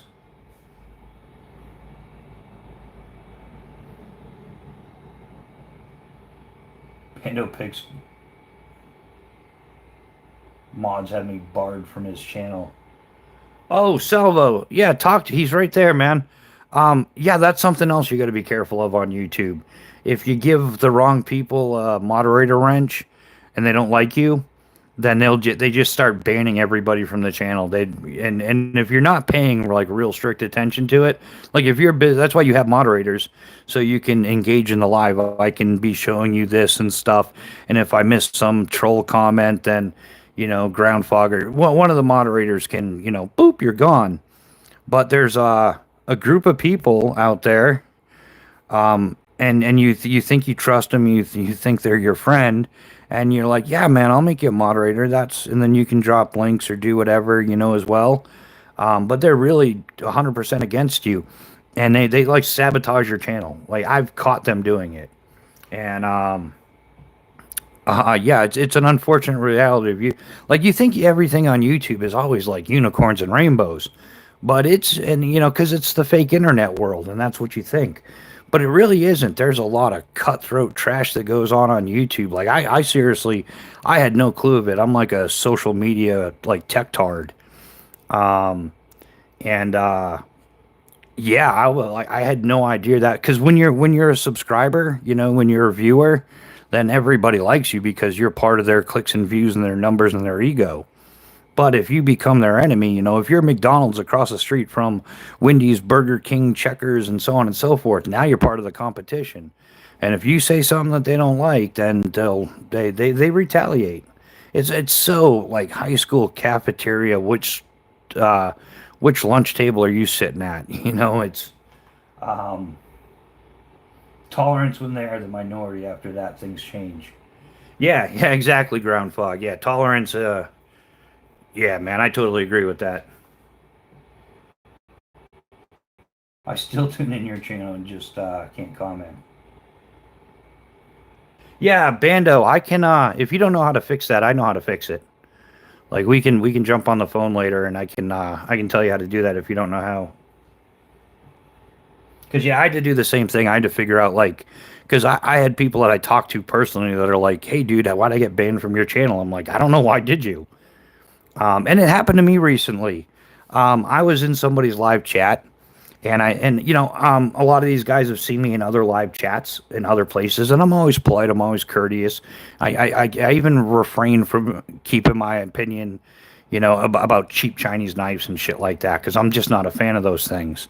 But I'm always respectful. I understand that not everybody wants to hear my opinion. I'm there for whatever. But anyhow, I digress. I went into a live chat and said, "Hey to somebody, how's it going? Good to see you." And I got banned. And I found out that it's because one of the moderators is one butthurt little Sally McSally that didn't like something that I said in my own live chat. So whenever he saw me someplace and I didn't have a wrench in their channel, the little sissy boy would ban me. So and oh, I should really call that little bitch out. The not just the person that did it, but the channel that allowed it to happen. It's like, you little bootlicking. Oh, it just But hey, like that's why your channel sucks. It's why you only got a couple hundred subscribers. That's why, it's just why it is what it is. But if you're just going to ban somebody because one of your moderators didn't like what he said in my own live chat, and like I said, I refrain a lot. There's a lot of things I could say but now I just don't go to a lot of those lives. Like I've figured out certain aspects of different communities, and it's not all of them. It's just some of them, and you figure out who they are. But yeah,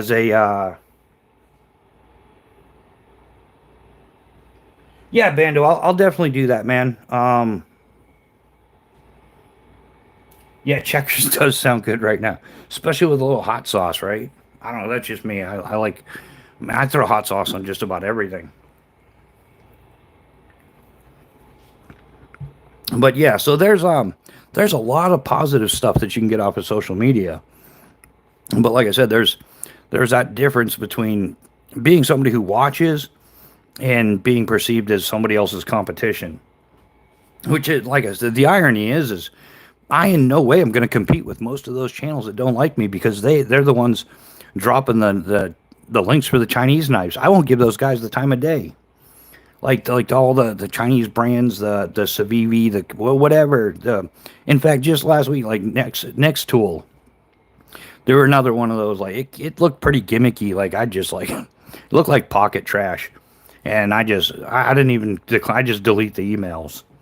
I have no interest in being a shill for China. And some people that don't mind doing that get offended by me saying that.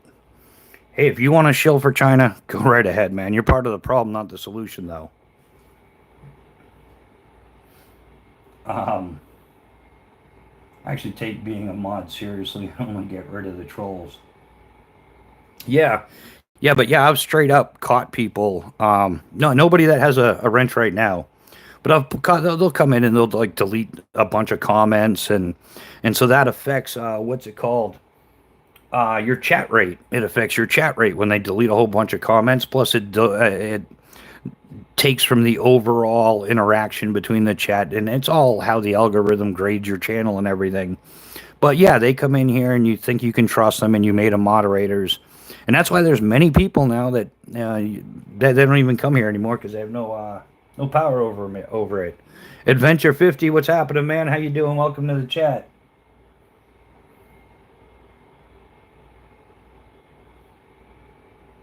Yeah, exactly. Ground fog, and I'm the same way, and I take it just a smidge further. And if it's like if I go up to somebody, it's a party, I'm not going to express certain opinions based on the crowd. And I've treated YouTube the same way. Like regardless of whose live I'm in, if I even if I think, wow, that knife is the cheesiest piece of crap, just another freaking American company rebranding Chinese crap, I never say it.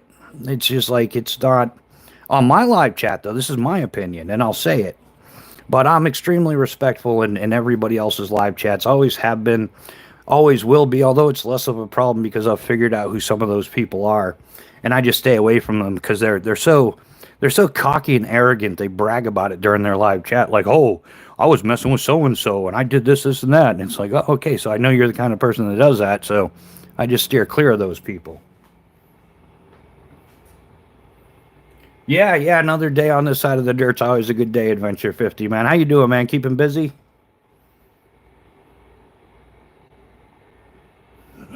Yeah, ground fog. Or I've said it out loud, but hey, man, I didn't type it. Like Mrs. Bushcraft will come in and be like, "What are you talking about? Who are you talking to?" And I mean, no, it's a live chat. Um, But yeah, I've been attacked by a whole bunch of people because they don't like my opinion. In fact, the whole reason why I got banned from that, the reason that was given to me, is because they don't like the way I do things. So okay, so you don't like the way I do things on my channel. So all right, hey, that's cool, man. I don't need to subscribe to you. I don't need to watch your stuff, and yeah, I'm not evil enough to throw them under the bus. But I do take screenshots now. I've changed that habit. Like, there's no need to keep the negativity around, just delete it. Well, I started like, I'm like, wow, the crap that I've gone through in the last 2 years. And now I just, I used to just delete everything. Now I screenshot it. And I got a special folder for that. And if people want to keep messing around, then the day will come. I'll do a reaction video or something like that. Been busy with work, my channel, and enjoying getting outside. Yeah, yeah, I'm with you there, Adventure 50. I've been trying to do as much of that myself.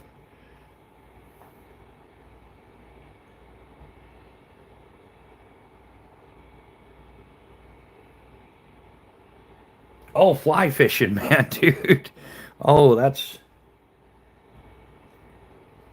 dude. If I can give you some advice, man, like really work on your knot to attach the fly. First time I went fly fishing was at Bear Brook State Park in New Hampshire, and they have a stocked pond, and the trees are cleared all the way around, so you got plenty of room to work that line while you're learning. You don't have to work it around trees or anything like that. And I had done my homework, and I was ready to do this. Whatever it is, you do like 3 o'clock, 9 o'clock, and you wait, and I was like really had it down. I had practiced some casting in the backyard. I used to have a large backyard. I could do that. So I'm at there. I go to Bear Brook. I'm ready to catch a fish and do the casting thing, and I do the casting thing, man. And I was good at it for my first real time at the water. I was rocking it like a champ, dude. Like the casts were perfect. I'm laying the line out, and it's just laying right across the pond and dropping the fly right in at the end. But I wasn't paying enough attention. And like after 2 hours, there's a guy in a wheelchair just sitting there laughing. He stopped fishing. He was just watching me, and he just kind of like chuckling and stuff like that. And this, I was much younger. This was like 25 years ago, and and I just look over at the guy, and the guy goes, "You want some advice?" He's an older man, so I'm like, "Yeah, sure. What advice do you got for me?" And he says, "Well, one of the most important things that you're gonna need for fly fishing is you're gonna need a fly on the end of that there line that you've been casting for the last 2 hours with no fly on the end." I'm like, "Yeah, I didn't even know. Like I lost the fly. Like the fly just came off, and yeah. So just make sure you got a good knot for that fly, buddy." My public library is having a class, then taking us out in a pond nearby that's stocked with trout. Oh yeah, that's awesome. That's a great time, man. Yeah, like fly fishing's a lot of fun. It's like interactive if you like casting. Like, and I love casting. I'm like all into bait casters. I think it's one of the most controllable. Compared to like a spinning reel and stuff like that.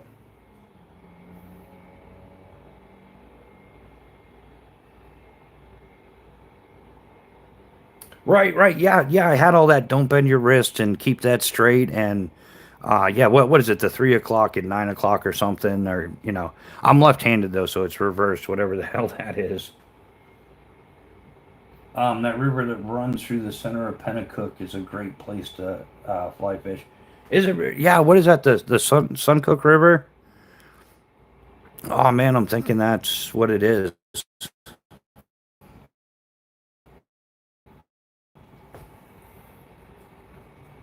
It's off like the other side of 106, right? But yeah, I was so humbled there because Al Neil guy he was cool. He was old guy sitting in, and he'd been catching fish and stuff and just stopped fishing to watch me. Like he was just curious how long I was gonna fish without a fly. Not one of my brightest moments ever, but I wasn't out there to catch fish. I was, just unwinding.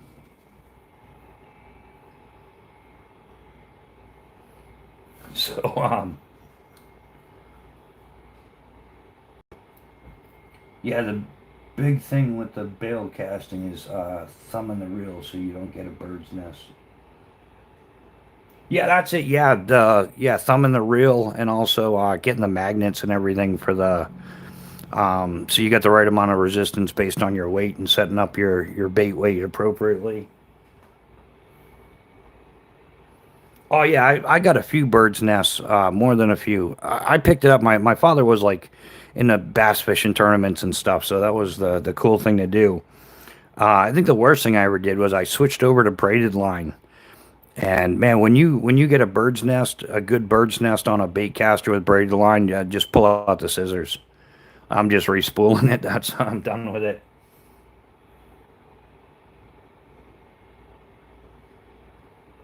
Oh yeah, yeah, that's definitely accurate. Yeah, I would say yeah, fly fishing is it's more immersive. You're more into it. You're like all throughout, and it is. It's a great time, man. It really is a good time. Yeah, the only reason why I stopped fishing is because I just traveled too much. I'd like to get back into it, but when you move every 6 months and you're in a different state, the cost of fishing licenses gets ridiculous. And then sometimes I'm not in the state for the whole time, and it's also more verbal. Yeah, you're right, ground fog. Yeah, I think the most verbal is a bird's nest with a bait caster. Like I've sat there cussing up a storm, picking a bird's nest. Yeah, I've had a couple that like yeah, the bird's nest was so bad. Yeah, you just switch rods. Like I'm either gonna deal with it at home, and usually by the time you get home, you're just like you cut it off, and you know every snip of the scissors is a like a new creation with a cuss word. Like, and then yeah, just respool.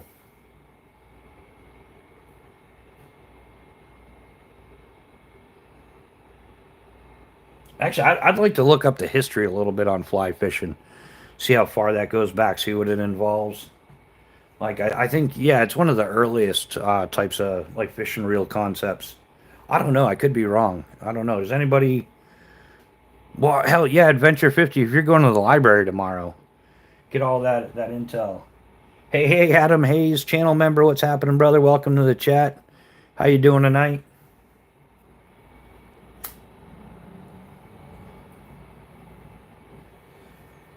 You ever wind up a power cast and hook a tree behind you? It's a cutter. Oh yeah, yeah, man.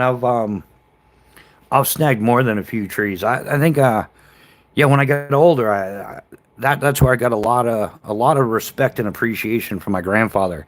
Because as a kid, I was just I'm gonna get it out there and yeah, wind up and it ends up in the trees and I'd like to visit that place because when I was a kid, there's some trails that go along Massabesic Lake in Manchester, and we used to hike there and not really hike, but it's more like a walking around fishing and stuff. And you could tell all the good fishing spots because there'd always be you'd find stuff hanging off the trees. There'd be bobbers and hooks and lures and all that stuff hanging off the trees, and that's kind of where you knew the spot was, where you had a good enough clearing to cast and stuff. But yeah, man, I definitely contributed to that, and I couldn't believe how patient my grandfather was. He'd always, he'd either get it out of the tree or the line would end up snapping, and then he'd re-rig the whole thing. Oh, we are. Yeah, I'm doing awesome. I besides the fact I almost had an aneurysm yesterday, updating and upgrading technologies. Yeah, Mrs. Bushcraft. We were. We had to upgrade the interwebs because we were getting a lot of lagging and like failure to connect and all that stuff. So she found a better deal on the internet and it's faster. It seems to be working better. I haven't had any of the spinny circly thing all night. So yeah, it seems to be working better. But she also scored me a new phone, which was the part that drove me absolutely bonkers because I had to like redo the whole phone and passwords and pin codes and update. That's that thing. And I haven't, like, I'm not a tech guy, so I've been using the same phone for 8 years. So it's been at least 8 years since I've done that. So now it was like, oh, now I got to figure out how to set up a phone again. Like technology doesn't it like entertains me, but I'm more of a watcher than a doer when it comes to the technologies. Which is not a good thing. I'm trying to do YouTube content. And I hate technology, right? Like it's not about the technology for me. It's about sharing the information. I think that's why I haven't done shorts because I'm like, why bother? Like, yeah, they're kind of interesting, whatever. It's a short. It kind of adds to everybody's ADD. But man, the lives, like I thought, like I didn't know I was gonna enjoy lives this much. Like I really didn't. Lewis Douglas, I'm definitely back in the bottom one. Oh, the folder. Fuck, I would just go out with a saw and cut down a branch. Yeah, yeah, free. Yeah, I'm with you on that. Um, yeah, some of the other places we used to fish at, like some of the tournament places my father would go. He'd go with his friend, and he had a son. Well, we were friends as well. Like my father, yeah, it was his high school buddy, and they ended up doing bass fishing. They used to fish all the time when they were younger. And then they got into bass fishing tournaments, like they were actually going to win something. But yeah, and then yeah, his friend had a son that was my age. We ended up becoming friends, but we weren't as much into the fishing as our fathers were. So when they were out fishing, we'd go snorkeling and we'd find all the lures and stuff like that. We'd try to sell them back to the fishing guys. Um,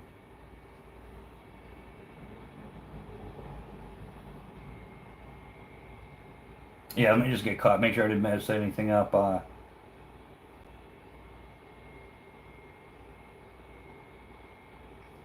Yeah, Lewis, how you doing, man? Welcome to the chat.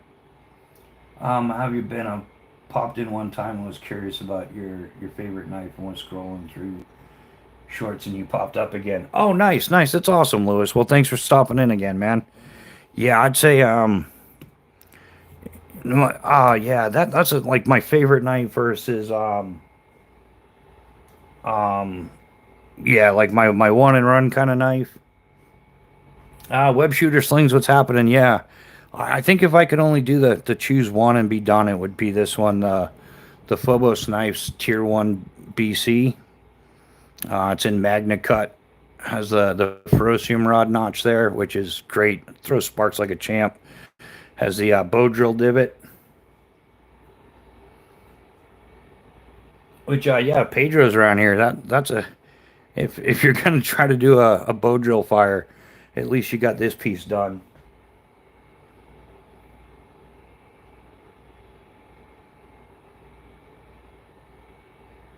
No, I've never been fly fishing in New York. Actually, I didn't.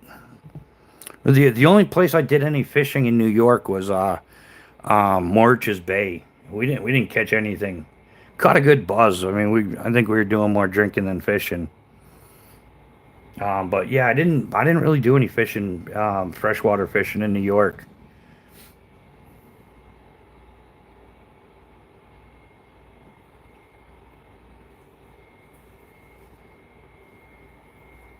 Oh, what's my oldest knife at the moment? It would be these ones right here. And I got these somewheres like 12 years ago. No, it's got to be more than that. Like 14 years ago. These are the Spartan Blades Horkos and Enyo. And this is back when they were making them out of S35 VN. They're my, I mean, I've had knives way before this, but these are the only two that, as far as the oldest knives I currently own. Unfortunately, most of my older knives, a bunch of them were stolen. I've lost a couple. And I never acquired that much stuff because I traveled too much. Like I was saying earlier, I used to move every 6 months. So, oh yeah, it's still a great knife and it does all sorts of knife things. I have no complaints about it whatsoever. It's an awesome knife. Spartan Blades makes a great knife for sure. The only thing, here I'll pull out my Spartan Blades. The only, like, they're great. They really are. They're well made, attention to detail, all that good stuff. Um, Whoops. Like, yeah, the Frike is an awesome EDC knife. It's like super thin. Scales are thin the whole 9 yards. But when you're using it doing bushcrafty kind of stuff, you end up getting a lot of hot points, pressure points. It doesn't, it's flat, so it doesn't like contour, like it doesn't melt in your hand. Same thing with the Horkos. Love the blade design, the harpoon design, all that stuff. Great knife, but still it's lacking like ergos and the grips. So as like their original design is this is like a field utility knife, and that's great. But for extended use, if you're going to make a bunch of feather sticks and stuff, wear some gloves. And same thing, the Enyo's great. Like I used to just throw this in my pocket, and I use it for cutting paracord in the rigging loft, whatever. Great little knife, but once again, it doesn't offer much to the comfort. It's like if you're doing short use. I got to do a couple quick cuts. I'm going to open an MRE bag. I'm going to cut some paracord, stuff like that. They're all awesome. They're well built. Like I said, the customer service from Spartan Blades is like, it's awesome, but they really don't need it because I've never really had much go wrong with their stuff. And that's why I got into the Phobos knives. Is it's got more contour grips. It fits the hand a little better. The jimping is a little bit more rounded, more sensitive. You can use it without gloves, and your hands aren't going to be Hamburg. And that's why I got into Phobos knives, was because of the ergonomics of the grips and everything. It was less like Spartan Blades is what really got me into the higher end, the CPM type steel or super steels, whatever you want to call it. Those are the knives that really got me into that. Shit, I should wash this one too. But hey, yeah, it's still a knife, right? So I used to carry it. Well, I still carry a 3-knife system, and I've carried a 3-knife system for quite a while now.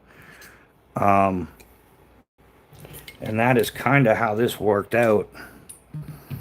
Is like my my tier 1 BC replaced my Horkos. They're in the same size category. A little bit more belly to the blade and everything on the Phobos knife. Slightly different steels. And then you've got the Frike, which, like I said, this is still a great knife, and I would absolutely carry it still. No doubt about it. Especially if I'm like EDC, urban environment. I don't really intend to use it, but I have it if I need it. That's perfect for that.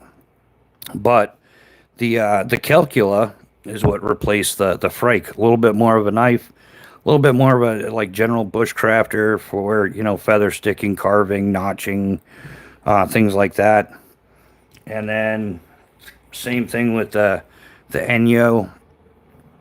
Once again, great Spartan blade, and all my Spartan blades are in the CPMS 35 VN, which is great steel. I like the edge retention of the higher end steels. And then so I replaced the Enyo with the Tier 1 Mini. Although actually, and Eric came out with this afterwards, and it's a little bit smaller. Is the Tier 1 Mini.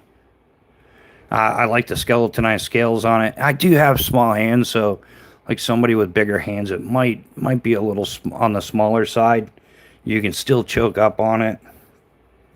So it's a little bit more of a small utility function knife than what the Enyo is. Not quite as concealable, not quite as packable, not quite as pocket friendly, but more comfy for more frequent use. Because I carried all 3 of these for like 6 years while I was bike touring. I also had a folder. I carried the I carried the what the hell is it called? The ZT-0200 zero tolerance, like the American version of the Kershaw knives. And that's what I was carrying for a folder. Although nowadays I'm carrying the Spyderco Sage 5 CF. So that kind of goes here. I'm gonna actually, I gave the ZT-0200 to my daughter. She loved it. She thought it was like great knife for her for camping and stuff like that. And I replaced that with the Spartan Blades Palas button lock folder, which I still plan to get another one just to put back with this set, because these were anybody that's done any type of long distance, like my gear was my lifeline, and so I'd kind of like to put that back together. My bike's broken and no good anymore. I rode it for a decade and put like 120 plus thousand miles on it, but someday I'm gonna get a plaque and put it up on the wall because it was just that substantial of a part of my life. Wesley, what's happening? Welcome to the chat. They say that Rescue is the fly fishing capital of the world. It's about 50 minutes. Adventures. And you must learn how to fly fish, man, to do that. No doubt about that. I would learn to fly fish to go there. If it's like the fly fishing capital of the world, I would do it. Like Florida is the skydiving capital of the world. So I worked many years to work my way to be able to work in Florida. Bad Wolf, what's happening? Welcome to the chat.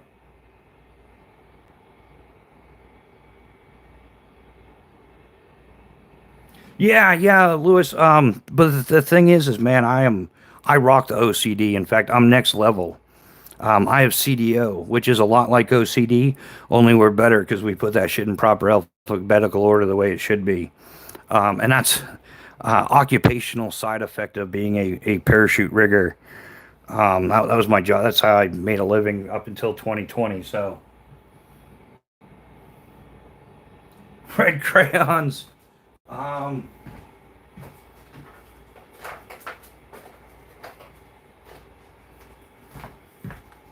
yeah, yeah, Cannon. I'll give you two up front, dude. And then if you behave for the rest of the live, I'll give you the other two when we're done. You might have to fight Bando for him as well. He's kicking around. How you doing, Cannon? Good seeing you, brother. How's life treating you?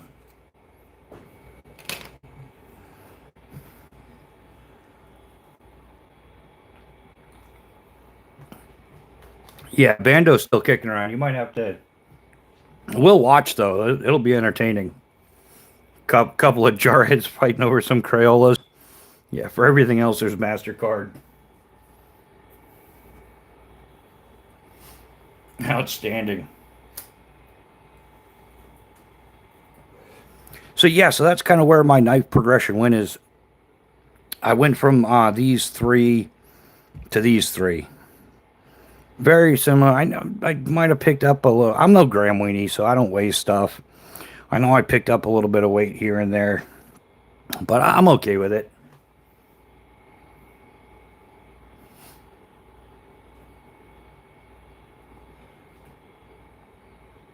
Canon Good Mag Warehouse is a pretty good sale on Scorpion mags right now. Yeah, everybody's looking for a good deal. And then yeah, so I've gotten yeah, so since my bike touring days, I've settled down. I've lived in the same place now for like 8 years. It's weird. It's really weird. So I can own more stuff, but I don't want to own too much stuff. But I make some exceptions. I do some extra stuff with the YouTube channel, but not too much. Um, what could possibly go wrong?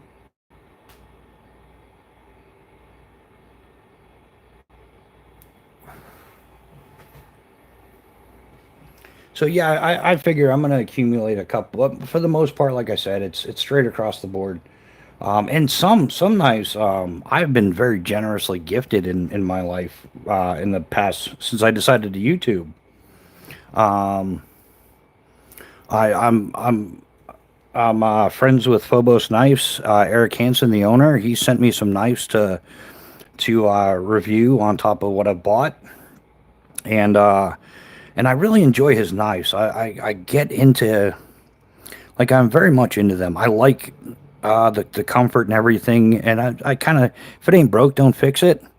But yeah, like this knife here, Mrs. Bushcraft and the kids got me last Christmas because this is one I was geeking out over for quite some time. And then Eric Hansen sent me his personal EDC one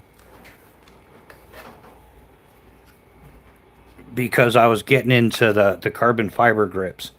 And this has got the PVD coating instead of the stone wash, and then the carbon fiber scales, which I didn't know I was gonna like. Like I don't like carbon fiber bike frames; they don't last very long.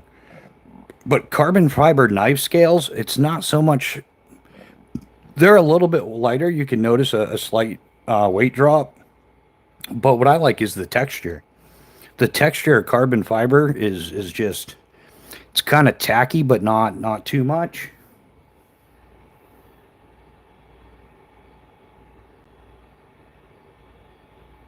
Is that a tactical battery holder? Um, yeah, yeah, Canon. I don't know if it's definitely yeah, it is. It's tactical, man. This is the Therm 5M, and it's modular.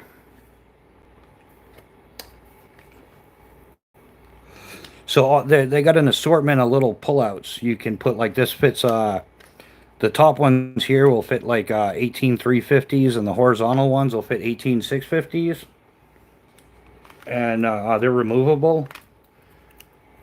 In the back, it'll fit 4 button batteries, like CR2032 size batteries.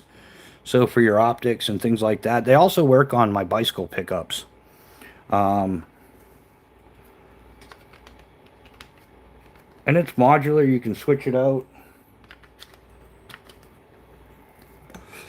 I had a bunch of different options. Yeah, here they are. Yeah, so you can buy like add-on packs, and it comes with an assorted amount. They also have like AAA versions.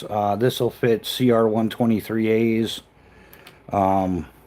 Yeah, so you could take out like 2 rows of the 18 650s and carry 618 350s, or pull out the 18 350s and you could add a couple more 18 650s or CR123s. Yeah, so depending on, and they also have a AAA insert, which I don't have. They came out with that afterwards. So it's a modular thing if you're going to be doing, whoops, a lot of nighttime activities, things like that. If you know you're going to go through batteries, I think these would be great for like search and rescue as well. Obviously, military, law enforcement. You know, if you guys are going out kicking doors all night, you probably want to bring some extra batteries. And 18 650s are extremely common, so that's a definite plus.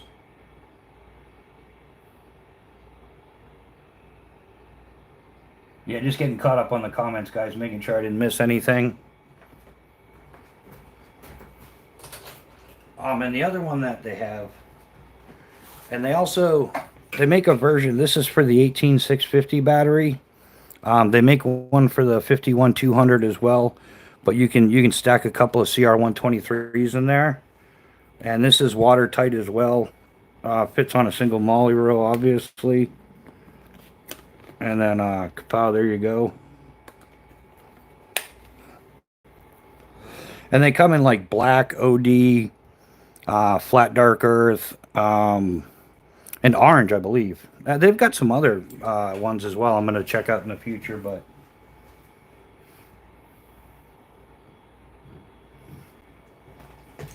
oh, the 5M one here, Canon.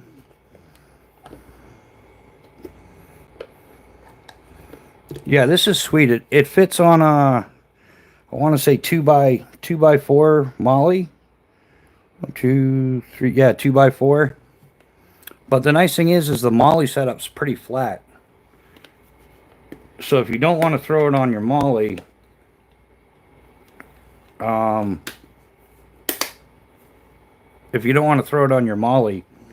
it's still pretty streamlined. You can throw it in a pouch or pocket in the top of your ruck or whatever. Yeah, they're really nice. It's got a full silicone thing, so they're waterproof, but I'm not exactly, I don't think you're going to submerge it for a long time or anything. I wouldn't want to. But with lithium batteries, to keep them in a hard case and away from water and stuff, always a solid plan. Yeah, I definitely dig it. And this case comes in the same, as you can get it like, obviously OD, flat dark earth, black. They've got a multicam version as well. So yeah, pretty versatile piece of kit. Yeah, Canon. Get ready for the sticker shock though. There's somewhere around like $55, but worth it if you're going to throw a couple $100 worth of lithium batteries in there. And beware though, if you go on Amazon, there's a knockoff that looks exactly like it, but something about it screwed up. Like where it seals, like right here, you can actually, on the knockoff one, you can see light through the other side. Like it doesn't seal up at all, so it's just absolute trash. So if you are gonna get one, man, just go right to Therm, and they probably got like they got a special Jarhead Clan discount or something.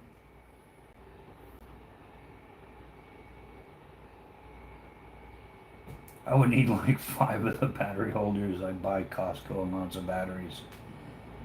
Can Ricardo, can you give us, that's what? Like you try use a complete sentence.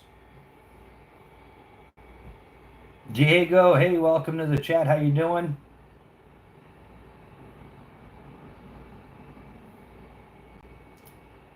I would love to hit them. Uh-oh, Chaos and Kane are gonna go at it. I don't know. It's tough. I would. I don't know. I'd pay $5 to watch. So I'd buy both of you a beer when it was over, win or lose.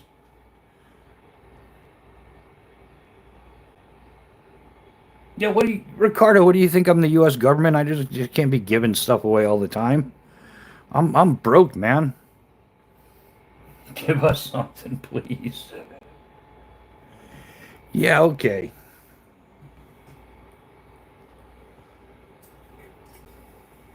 Yeah. I'll give you. I'll give you some free advice.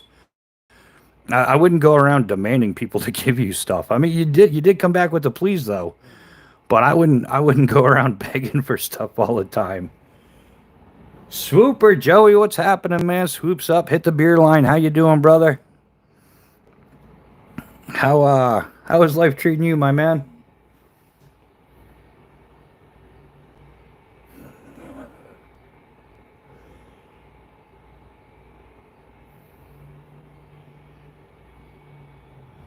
Yeah, Swooper will hey, yeah, hey, there's he's a member of the Jarhead clan as well, so Cannon, you might have to share your crayons with him, brother. We keep a couple around just to keep the Jarheads in check. I'm alive, that's about like hey man, that's considering what you've been through, man, that's plenty enough, dude. Yeah, don't eat yellow snow.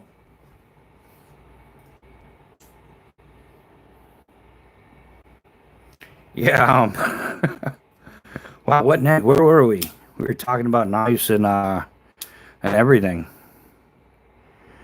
Knives and batteries. How do those combos come together? Only here, right?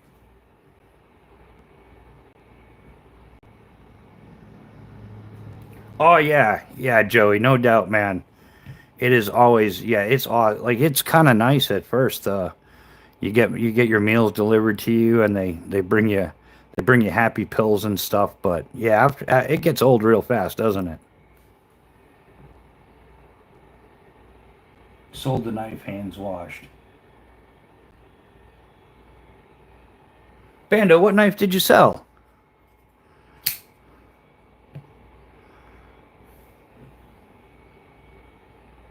Cheesy Moon Workshop, how you doing? Welcome to the chat. How's it going with you? Oh, I didn't know you were selling a TCal, man. You should have let me know. Are you selling all your TCals or just that one? Oh, I'm with you, Bando. I know what you're saying. Um,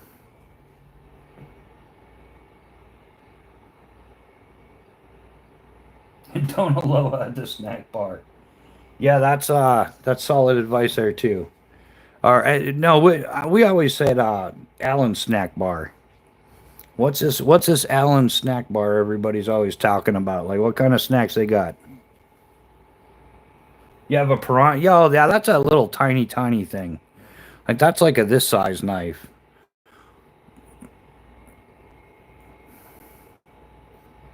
I think it's even smaller though. I think it's less. I don't know. I've never held one, so I shouldn't be talking about a knife I haven't even picked up.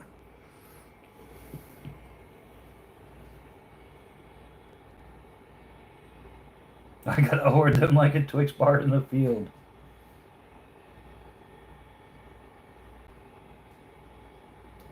Why do you do video? Because I want to. Because I'm sharing my experience along with other experiences. It's a great little hub for people to communicate. We got lots of experienced guys here. We have members of the esteemed Jarhead clan like Cannon and Swooper, and Bando Pix is a drone. Yeah, man. So we convey our experiences with gear, and I'm a very experienced gear guru. Being a master parachute rigger, I tend to know a thing about sewn products. I don't have to test a thing for 3 years. I can look at the sewing and the assembly and tell you if it's a good product or not. Yeah, print media is dead. Yeah, Ricardo Lopez, why do you watch video? That would be the next question.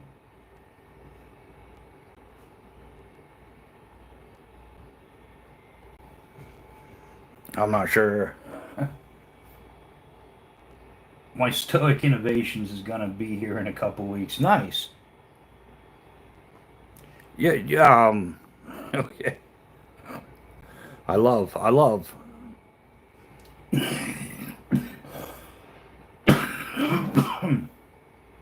My uni did that at Fort Grissom Air Force Base. Neil McKenzie, channel member, welcome to the chat. Hey, yeah, anybody with a wrench that wants to boot them. So this is why I support YouTube aging people, because I specifically set this up for 18 plus. So yeah, if you're gonna go ahead and tell me you're 10, you're gonna go ahead and catch a boot.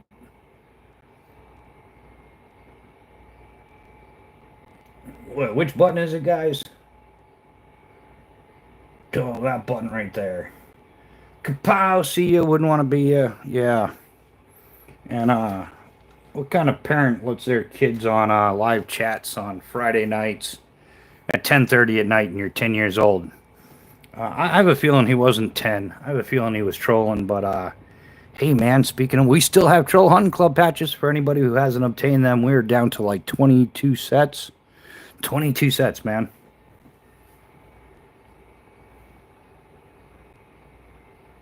Isn't it? Yeah, it's just you're right about it. Yeah, say that 10 times real fast. Guru, guru, guru. No, I can't even do it. Kind of like a geek and gear guru. There's a channel name if anybody ever wanted one.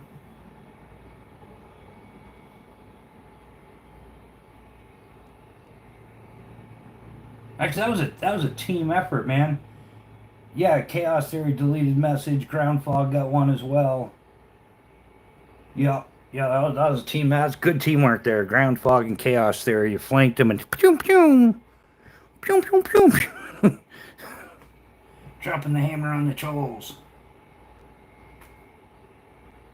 Robert, what's up? How you doing? Welcome to the chat. Yeah, we all got to eat sometime. We ate tonight too. Mrs. Bushcraft took good care of me today after I had my dealing with technology meltdown yesterday. And she knows. She just gives me that look. She knows. I'm like, come on, really? We got to deal with this now. Like, I love surprises and stuff, and I appreciate her more than words can say. But yeah, just when it's a technological thing, it's like, oh, I appreciate that, but thanks for the headache I'm gonna have for the next 12 to 24 hours. Pizza and Italian night, but yeah, hey, yeah, definitely. Pizza like garlic knots and breadsticks and pasta and pizza and pepperoni and an Italian ice for dessert, right? Yeah, we got to get the channel getting back up there with the numbers so you guys have more trolls to attack. Um, but yeah, we do still have some of these. Um, and once this version is gone, I think that's gonna be it. I think I'm gonna switch them up after this one. So if you want the first edition, I'm gonna say there's about 20 chances left at the first edition. You get the Troll Sniper tab and the Troll Hunting Club patch. $20, and that includes the shipping and everything. So yeah, and that's only in the United States though. Man, I am not shipping anyplace else because holy crap, dude, shipping is bad. Especially like, hey, sorry Canadian guys, but man, because you're like how do I want to put this? The two governments want to sit there and have a pissing contest, and we're getting stuck in the middle of it. And yeah, I just don't want to deal with that. Like I know like most people of Canada are good, most Americans are good. When I was in South Korea, man, most of the South Korean peoples were good. You know, most people are just in general people like making it through the day. It's the government that is complicating everything, man. And to ship like a 7 ounce package to Canada, right, was like $52 from New Hampshire. So yeah, we're not shipping to anywhere. Like I'm not shipping to. It's not just Canada. It's like continental United States only. And I think, but aren't APOs and stuff like that? APOs and FPOs, aren't they the same? Like you don't get charged international shipping for that, right?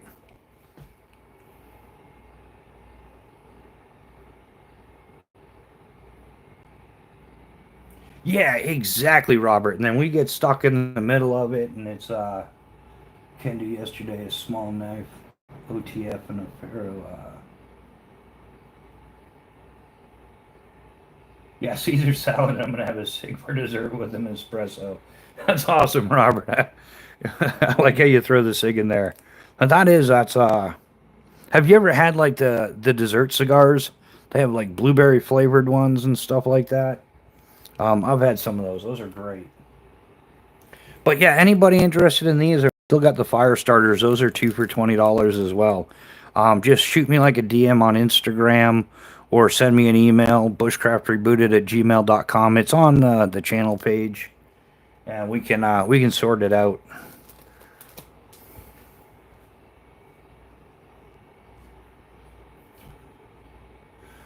Is technology and I didn't get along where I could say, well, I know how to pull trigger, go bang.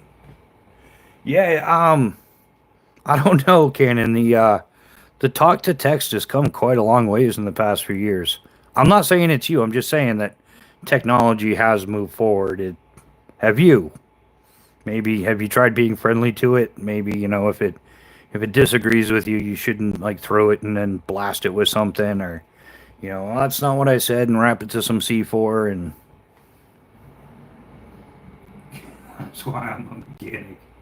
Yeah, Chaos does that a lot too. Like, Chaos will send me a voice to text thing, and I'll just be like, "What the hell are you talking about, dude? Have you tried using English this week, or is this the first time?"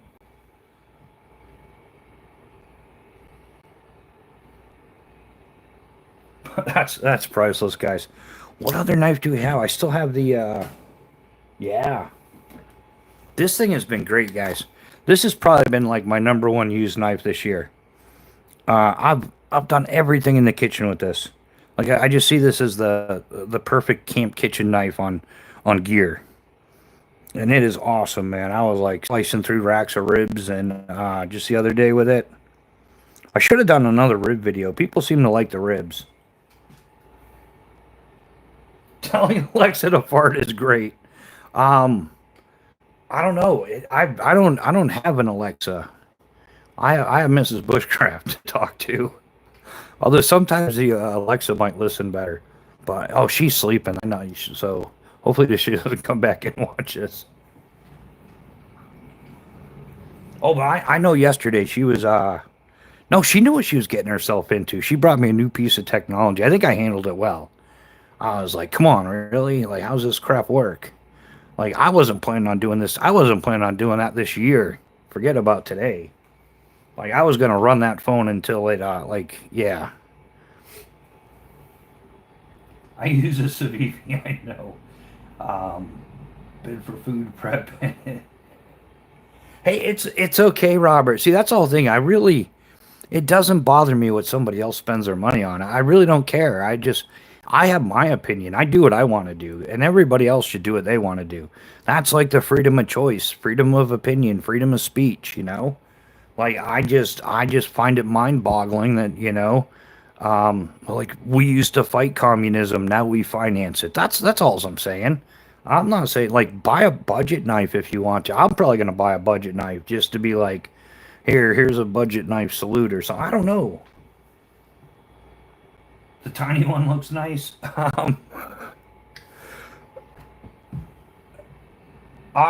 This one right here. Yeah, this is the Spartan Blades. What's it called? I just said it 10 minutes ago. See, this is one of those things. Like if we were having a street conversation, and you're like, "I got this really nice knife. I can't remember the name of it," and somebody's gonna be like, "Dude, you're lying. You probably don't have it." But no, that's true. You just brain fart stuff. But I really do own this knife. It's right here. Yeah, this is the Spartan Blades Enyo. This one is made out of S35 VN steel. It's an awesome, awesome little pocket knife. And the S35 VN steel, it's got great edge retention. I'll vouch for that all day long. I would cut all types of cordage with this. Cut like thousands of cord, like paracord and Dynama, Spectra, all that stuff. I would carry it in my pocket or the Frike, and I would bring it to work every day. I worked as a parachute rigger.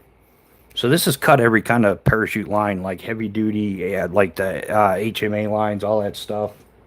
Is Swooper still in here? Joe, you still in here? Or did you take a medication nap because you just got home from the hospital? Yeah, man, dude got T-boned by a drunk driver. Tell me that doesn't suck.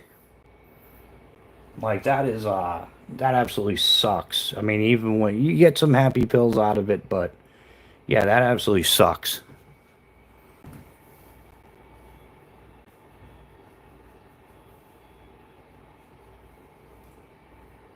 I got tired of the knives at work being dull, and I didn't want to spend too much.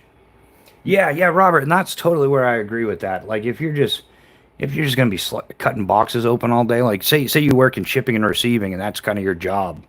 Yeah, I probably wouldn't bring a high. I mean, I'd probably skip the Walmart stuff. I'm just gonna say that, but I'd find something a little, like a $40-50 budget banger, one of those. If that's all that we're gonna do with it, or yeah, if you're just gonna constantly abuse it, it's more like a work tool. The hell was I looking for? Yeah, this one time at Skydive Camp, man. Yeah, I was looking for the sheath, wasn't I? Oh yeah, here it is. Yeah, it's got the little Kydex sheath. So yeah, you can throw this in your pocket, and the lanyard isn't just decorative; it's functional. I mean, I got little Sally McSally hands, so it's not all that big of a deal. But if you got bigger hands, then that ends up being kind of like your pinky grip. If that makes sense, but I can get like right on there like that. But the new phone with the high-tech camera is not making up for this shit lighting, is it? Still got to work that problem out. That'll be next, I think. But yeah, it's a great knife. It really is. And you could use it, for the self-defense thing if you're trained. Well, yeah, I don't think you have to be trained if you're in that situation. Like, yeah, you could use it for that. But yeah, great knife. It also works great as a necker. You can throw some paracord through there or something and wear it as a neck knife. Yeah, I might take the lanyard off wearing it as a neck knife, but oh yeah, yeah, Robert, I've got one picked out. And it's got the mount for this thing here, the phone thingy.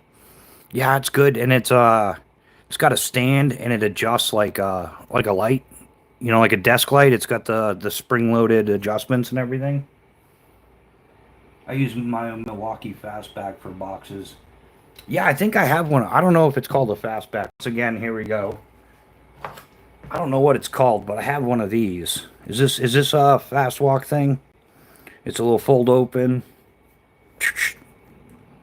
Yeah, this would be like the trash knife. If I knew I was gonna be like trimming up some carpet or something, or just yeah bashing on it. I like it. It carries extra blades in it too, if I recall. Yeah, yeah. So you've got some extra blades in it. I think it carries like 4 or 5. Isn't that? It's got a nice little sound to it, huh? It's all about the sound. Oh yeah, that's a ticket there.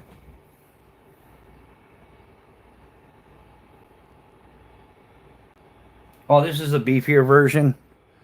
Yeah, but this is why I have this, and I like the little hook knife feature. Yeah, Robert. So you're probably right. This is probably the beefier version because it's got the extra blades tray. Right? Yeah, that's making sense now. So yeah, this would add the extra thickness to it. But yeah, it carries like 4 or 5 blades, and then you hear that? That's how many people are into that? The sound that a knife makes. I know some people are all about that. I don't know if you can flicky this thing though. Yeah, no, you really can't. You gotta. I think you got to depress the button to even open it, yeah. Then it's got the two positions. You can put it at an angle. You can put it straight out. And even this end of it here has a little hook knife type thing. You know, if you're just going to... That's kind of dangerous. I don't know the way that's set up. Depends on usage, I guess.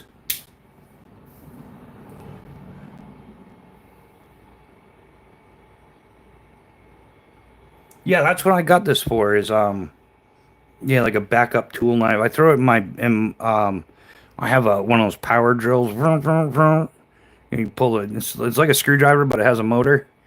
Yeah, I've got one of those. It goes. I usually throw it in that bag, along with a measuring length measuring device.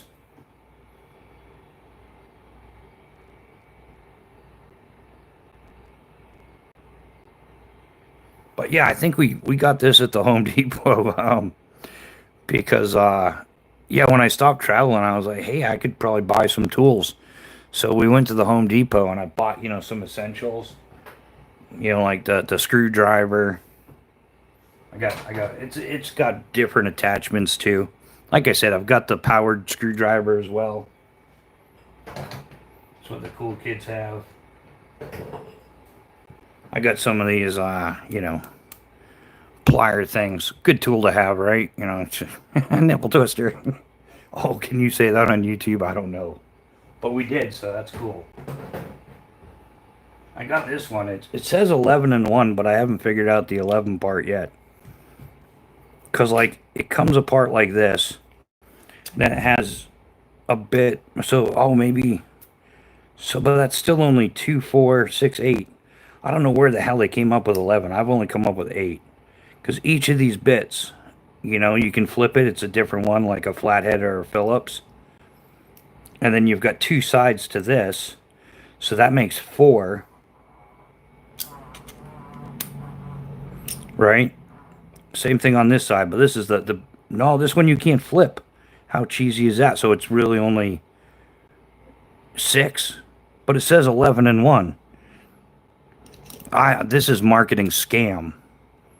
Right? Unless, does somebody understand this tool better than me? There isn't anything else in there. I don't get it. I don't get it, guys. Yeah, and this one doesn't have a flippy thing. This is fixed. So one end is a Phillips, the other one is a flathead. Right? But look. It says 11-in-1. I don't understand it, guys. Makes no sense at all. Marketing scam.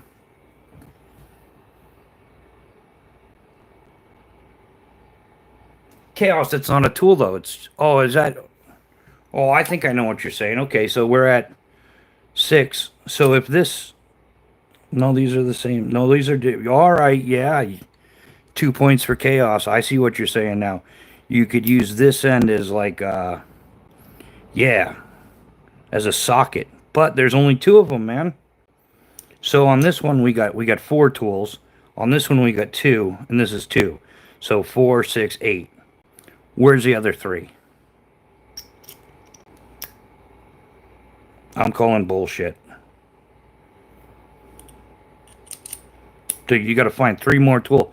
What? And don't even freaking say a hammer, man. I'm way beyond ratcheting screwdrivers or something. I wish I'd known about much early in life. Yeah, ground fog. It doesn't ratchet, man. This one doesn't. I think the other one does, though. This one's got all sorts of crap on it, too. Yeah, this one, does it? Yeah. Oh, yeah.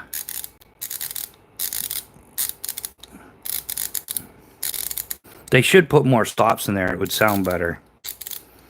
Like your freewheel on a bike. I'm pathetic that I just compared that to that. Oh, I got a thing for cycling in case you didn't know. But yeah, this one's got 1, 2, 3, 6 of these things, 7 altogether. And it does the ratchety thing and you can reverse it. And how awesome is that? I like to just keep it going though. If you go fast, it sounds like you're going downhill. The handle is also a carburetor adjustment tool. Just give the carburetor a whack. It will. What the hell? I don't have a carburetor. You know this chaos. You can use the shaft as. Yeah, that's what chaos said, Cannon. On this one right here. Yeah.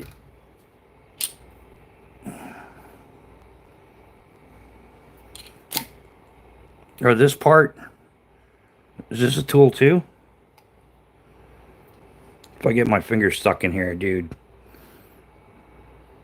I don't see this doing anything though. Other than holding this. They should have come with some damn instructions, guys. The The flathead is a chisel? Yeah, I'd buy that for $1, maybe. I don't think so. Because a chisel, I don't think this thing would hold up to any real hammering, dude.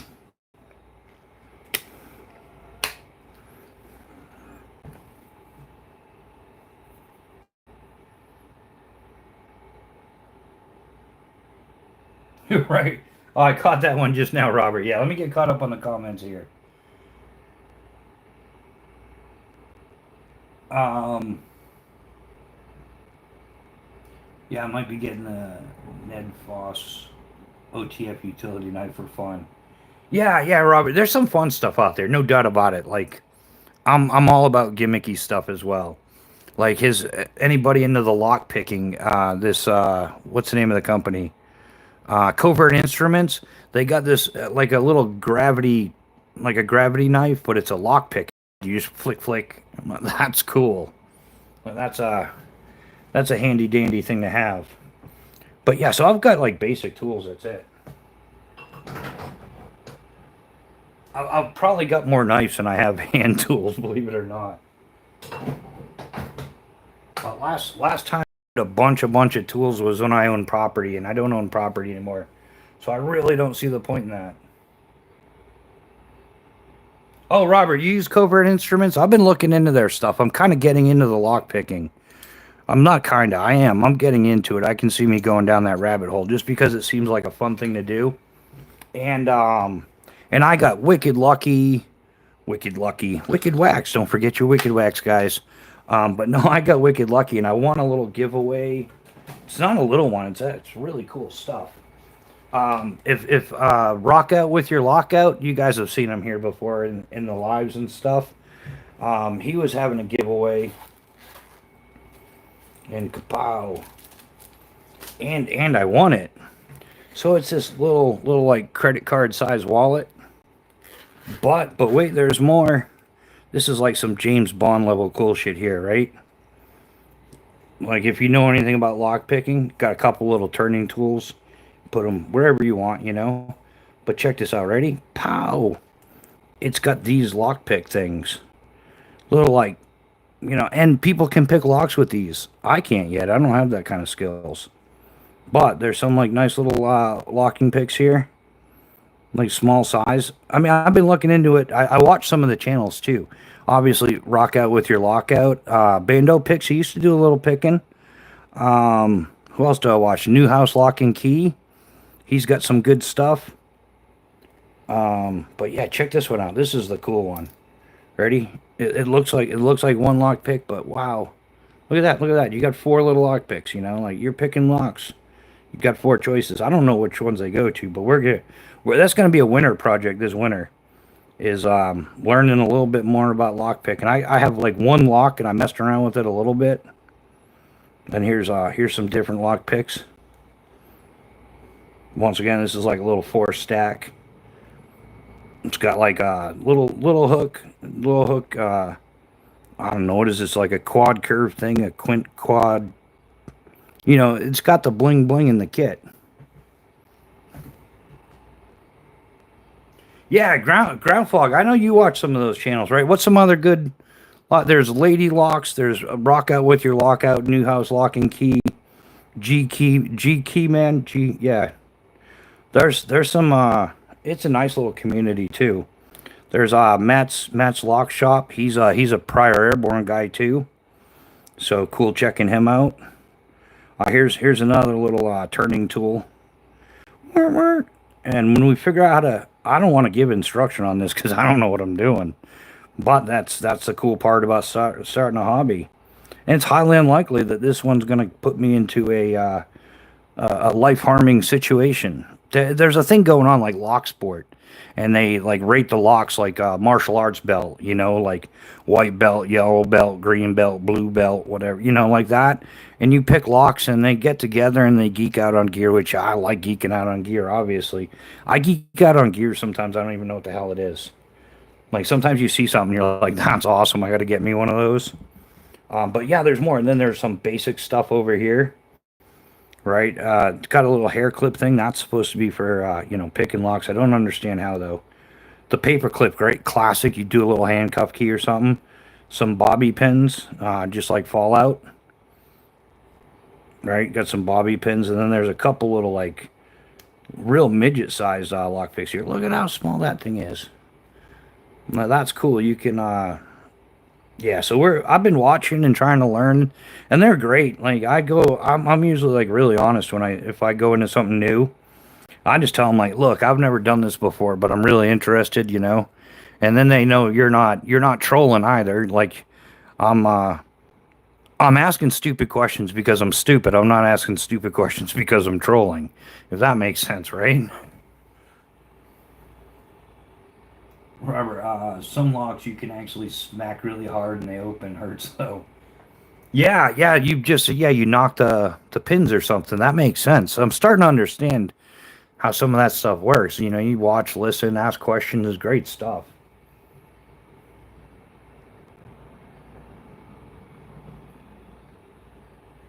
Yeah, you can easily open most doors with just a good pair of channel locks. Yeah, or I've seen people they do the two wrenches, and you tweak the wrenches, and that'll tweak little locks or something.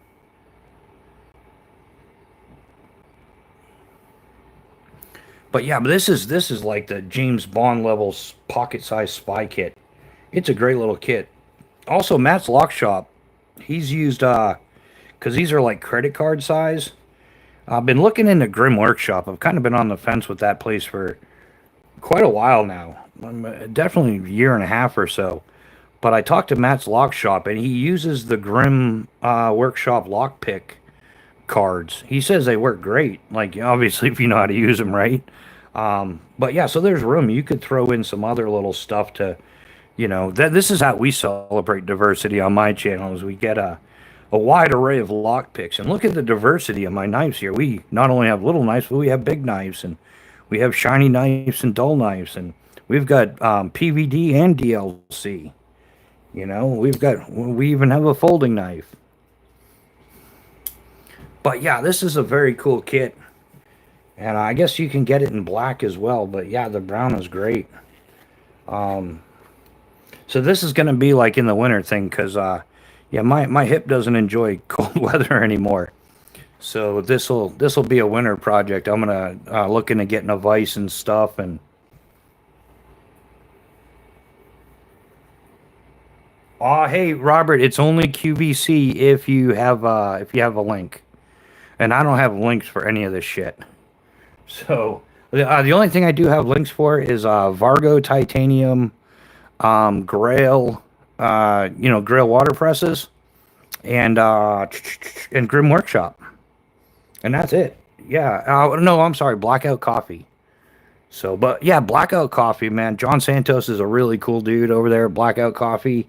When I was like, yeah, I was trying to start up my channel, and it's like been like an economic challenge.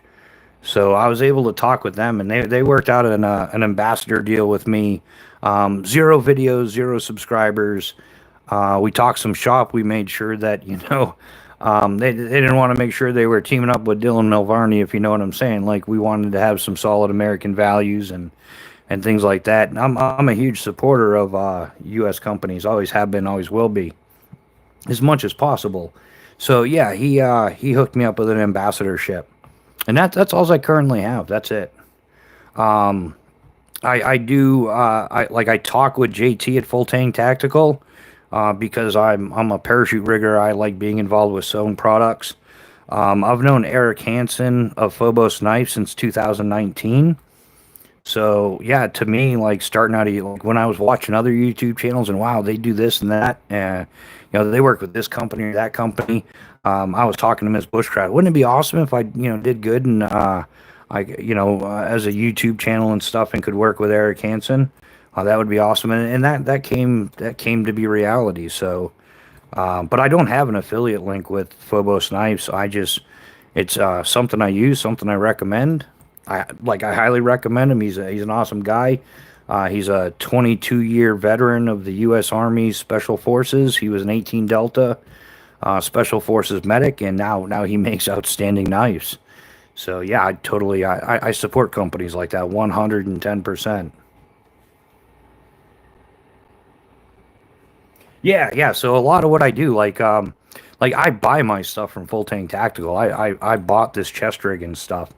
In fact, most of you guys probably have seen it. If you haven't watched a couple of his videos, you've heard of him. The outdoor gear review, Luke. I like that he keeps that end of it. As far as like, yeah, if you're just given a whole bunch of free stuff, and a lot of some of these companies come with insane contracts. Like you can't say what you're thinking. You got to say like it's kind of scripted, or it's heavily guided, and then you're also signing over your rights to your videos as part of their advertisement and stuff. So I won't do a deal like that. There's no way. And I promise, guys, I'll never do a VPN commercial because I hardly even know what the hell it is. Why the hell would I try to sell it? But yeah, at the same time, YouTube is extremely expensive, and you got to make money somehow. And the ad revenue is like a live chat like this is 3 cents per thousand views. That's what you get for a live chat. Is 3 cents per on a vertical at least. It's three, and same thing with like shorts and stuff. It's like 3 cents per thousand views. So you gotta like have money to run the channel to some degree. And there's crowdfunding, but man, there's way too much like what do you call it? Digital panhandling or e-begging and all that going on the interwebs nowadays. So I try to avoid as much of that as well. That's why I came out with the patches and the fire starters.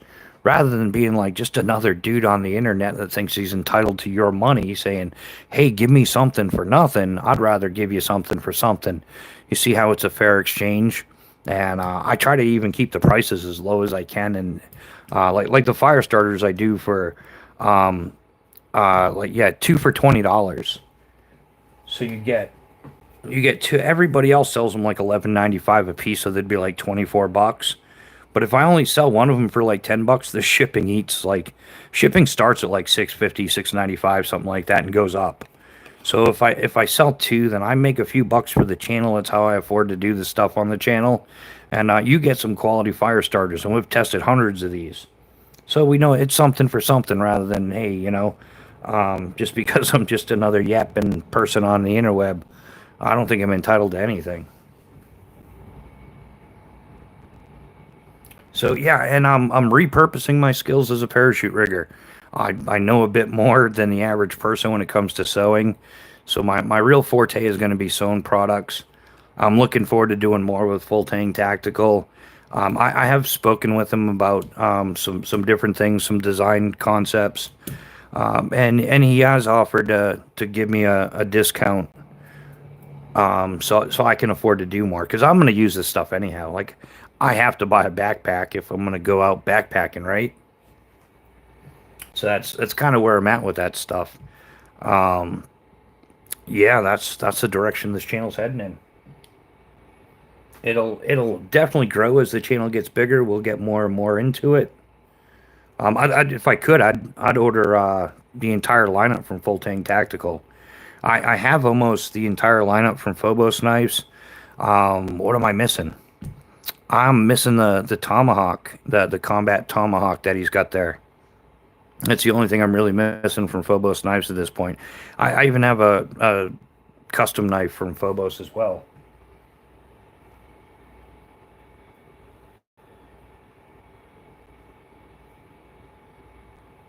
Yeah, I want to get a master key. Yeah, yeah, that definitely works as well there, Chaos. The master key is a great thing.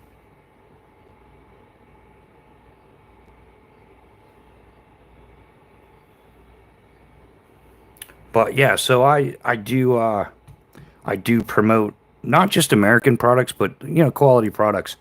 I don't mind stuff from other places, England, Ireland, wherever, other places that are making quality stuff. I'm a little bit, I'm on a hold with Canada right now just because, wow, the amount of trash I've seen come out of Canada lately. I can't remember the guy's name, but yeah, everybody seems to think, the United States is all evil, and because we decided to, fair trade, we should charge a tariff to whatever. I won't get too much into that. But yeah, I'm kind of on the fence about Canadian products. There's some good companies. I like Arkel. I like our AquaQuest, but if they're going to boycott everything from the United States, well, I don't think that 30 million people is going to do much damage to 330 million people. But I'm not going to help them while they're preaching all that. If there's somebody I know directly, like I know they're good people, like YouTube channels, man. Like ATO Slings, Adventure Time Outdoors with Mark. He's a Canadian channel. He does great. He doesn't. I don't think he's boycotting American stuff. But yeah, some of them I've seen that are just what's that? This one, according to Nicole, she likes to spend her whole video bashing on the U.S. So I don't know. I don't know. It's like I said, it's man, people are people, but the people controlling the people are making it difficult to do things that we want to do. So that's the part that's making it awkward. Not just for me, for a lot of people. It's just like what do you do? So I'm just for now. I'm supporting U.S. companies because hey, I like them, and I've talked to the owners of both. Like I said, I've known Eric Hansen since 2019, and I've talked with Curtis at Spartan Blades just as a customer. I haven't called him as a YouTuber. I don't really see the point. I figured if they notice my channel, they'll contact me. So that's kind of where I stand. Like if I can support U.S. companies, Full Tank Tactical, Therm. There's some others I've gotten into. Like I said, even Snug Pack, I don't mind. They're from England, but I bet you they're not made in England. Like that's the other thing is they should have to do the truth in the same print that they do the other stuff. Yeah, it doesn't even say on here, but I bet you it says somewhere's on the packaging or something. I don't know. I've had this for a little while. 38 people watching. You can say hi if you want to ask a question. Yeah, if anybody's got any questions, yeah, hit it up. Yeah, we've been we're limiting lives to 2 hours nowadays, even though we're coming up on the 3 hour mark. How awesome is that? Way to That's what happens. We end up geeking out on gear. Like it's I enjoy doing these lives a lot now. We get trolled a lot less often. We have more people we know we can trust as moderators that maintain that. So thanks to our moderators who do a great job. But yeah, it just, yeah, we end up talking about gear and it goes on for hours. We got sharks with freaking lasers on their heads. That's why they don't like us. Yeah, exactly, Cannon. I think, yeah, I think the Jarhead clan scares a lot of people, man. I was, uh, I was rooting for the Jarheads that went to LA. I'm not gonna lie. I was like, yeah, I'm gonna support the Marines for sure, and as well as the ones down working on. Like, I want to join the Marine Corps now. Like for the first time in like my lifetime, most of our lifetimes, like our military is working our borders for a change instead of the DMZ in South Korea or something. Um, so yeah, I would be proud to be a Marine and actually defending our soil. That would be awesome.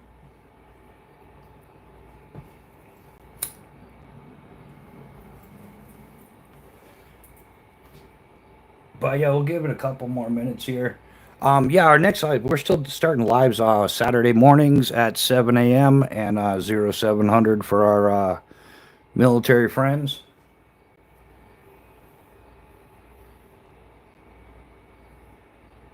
Oh no, there's gonna be. He's got the answer.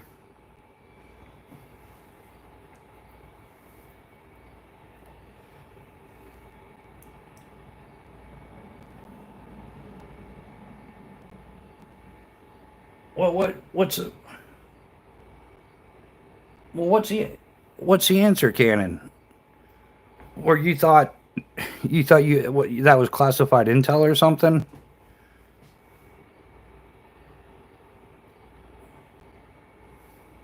Yeah, a lot gets lost in texting. I try to take that into consideration all the time. Cannon grass is green because it would look weird if it was blue. Yeah, it would look. Yeah, I think chaos is onto something there. It's not priceless. Cannon's like, I was hanging out with this NASA dude one time, and he was like, he told me why the sky is blue. I thought it was classified. Ugh. Oh, Cannon, nothing but love, brother, man. You always keep me laughing.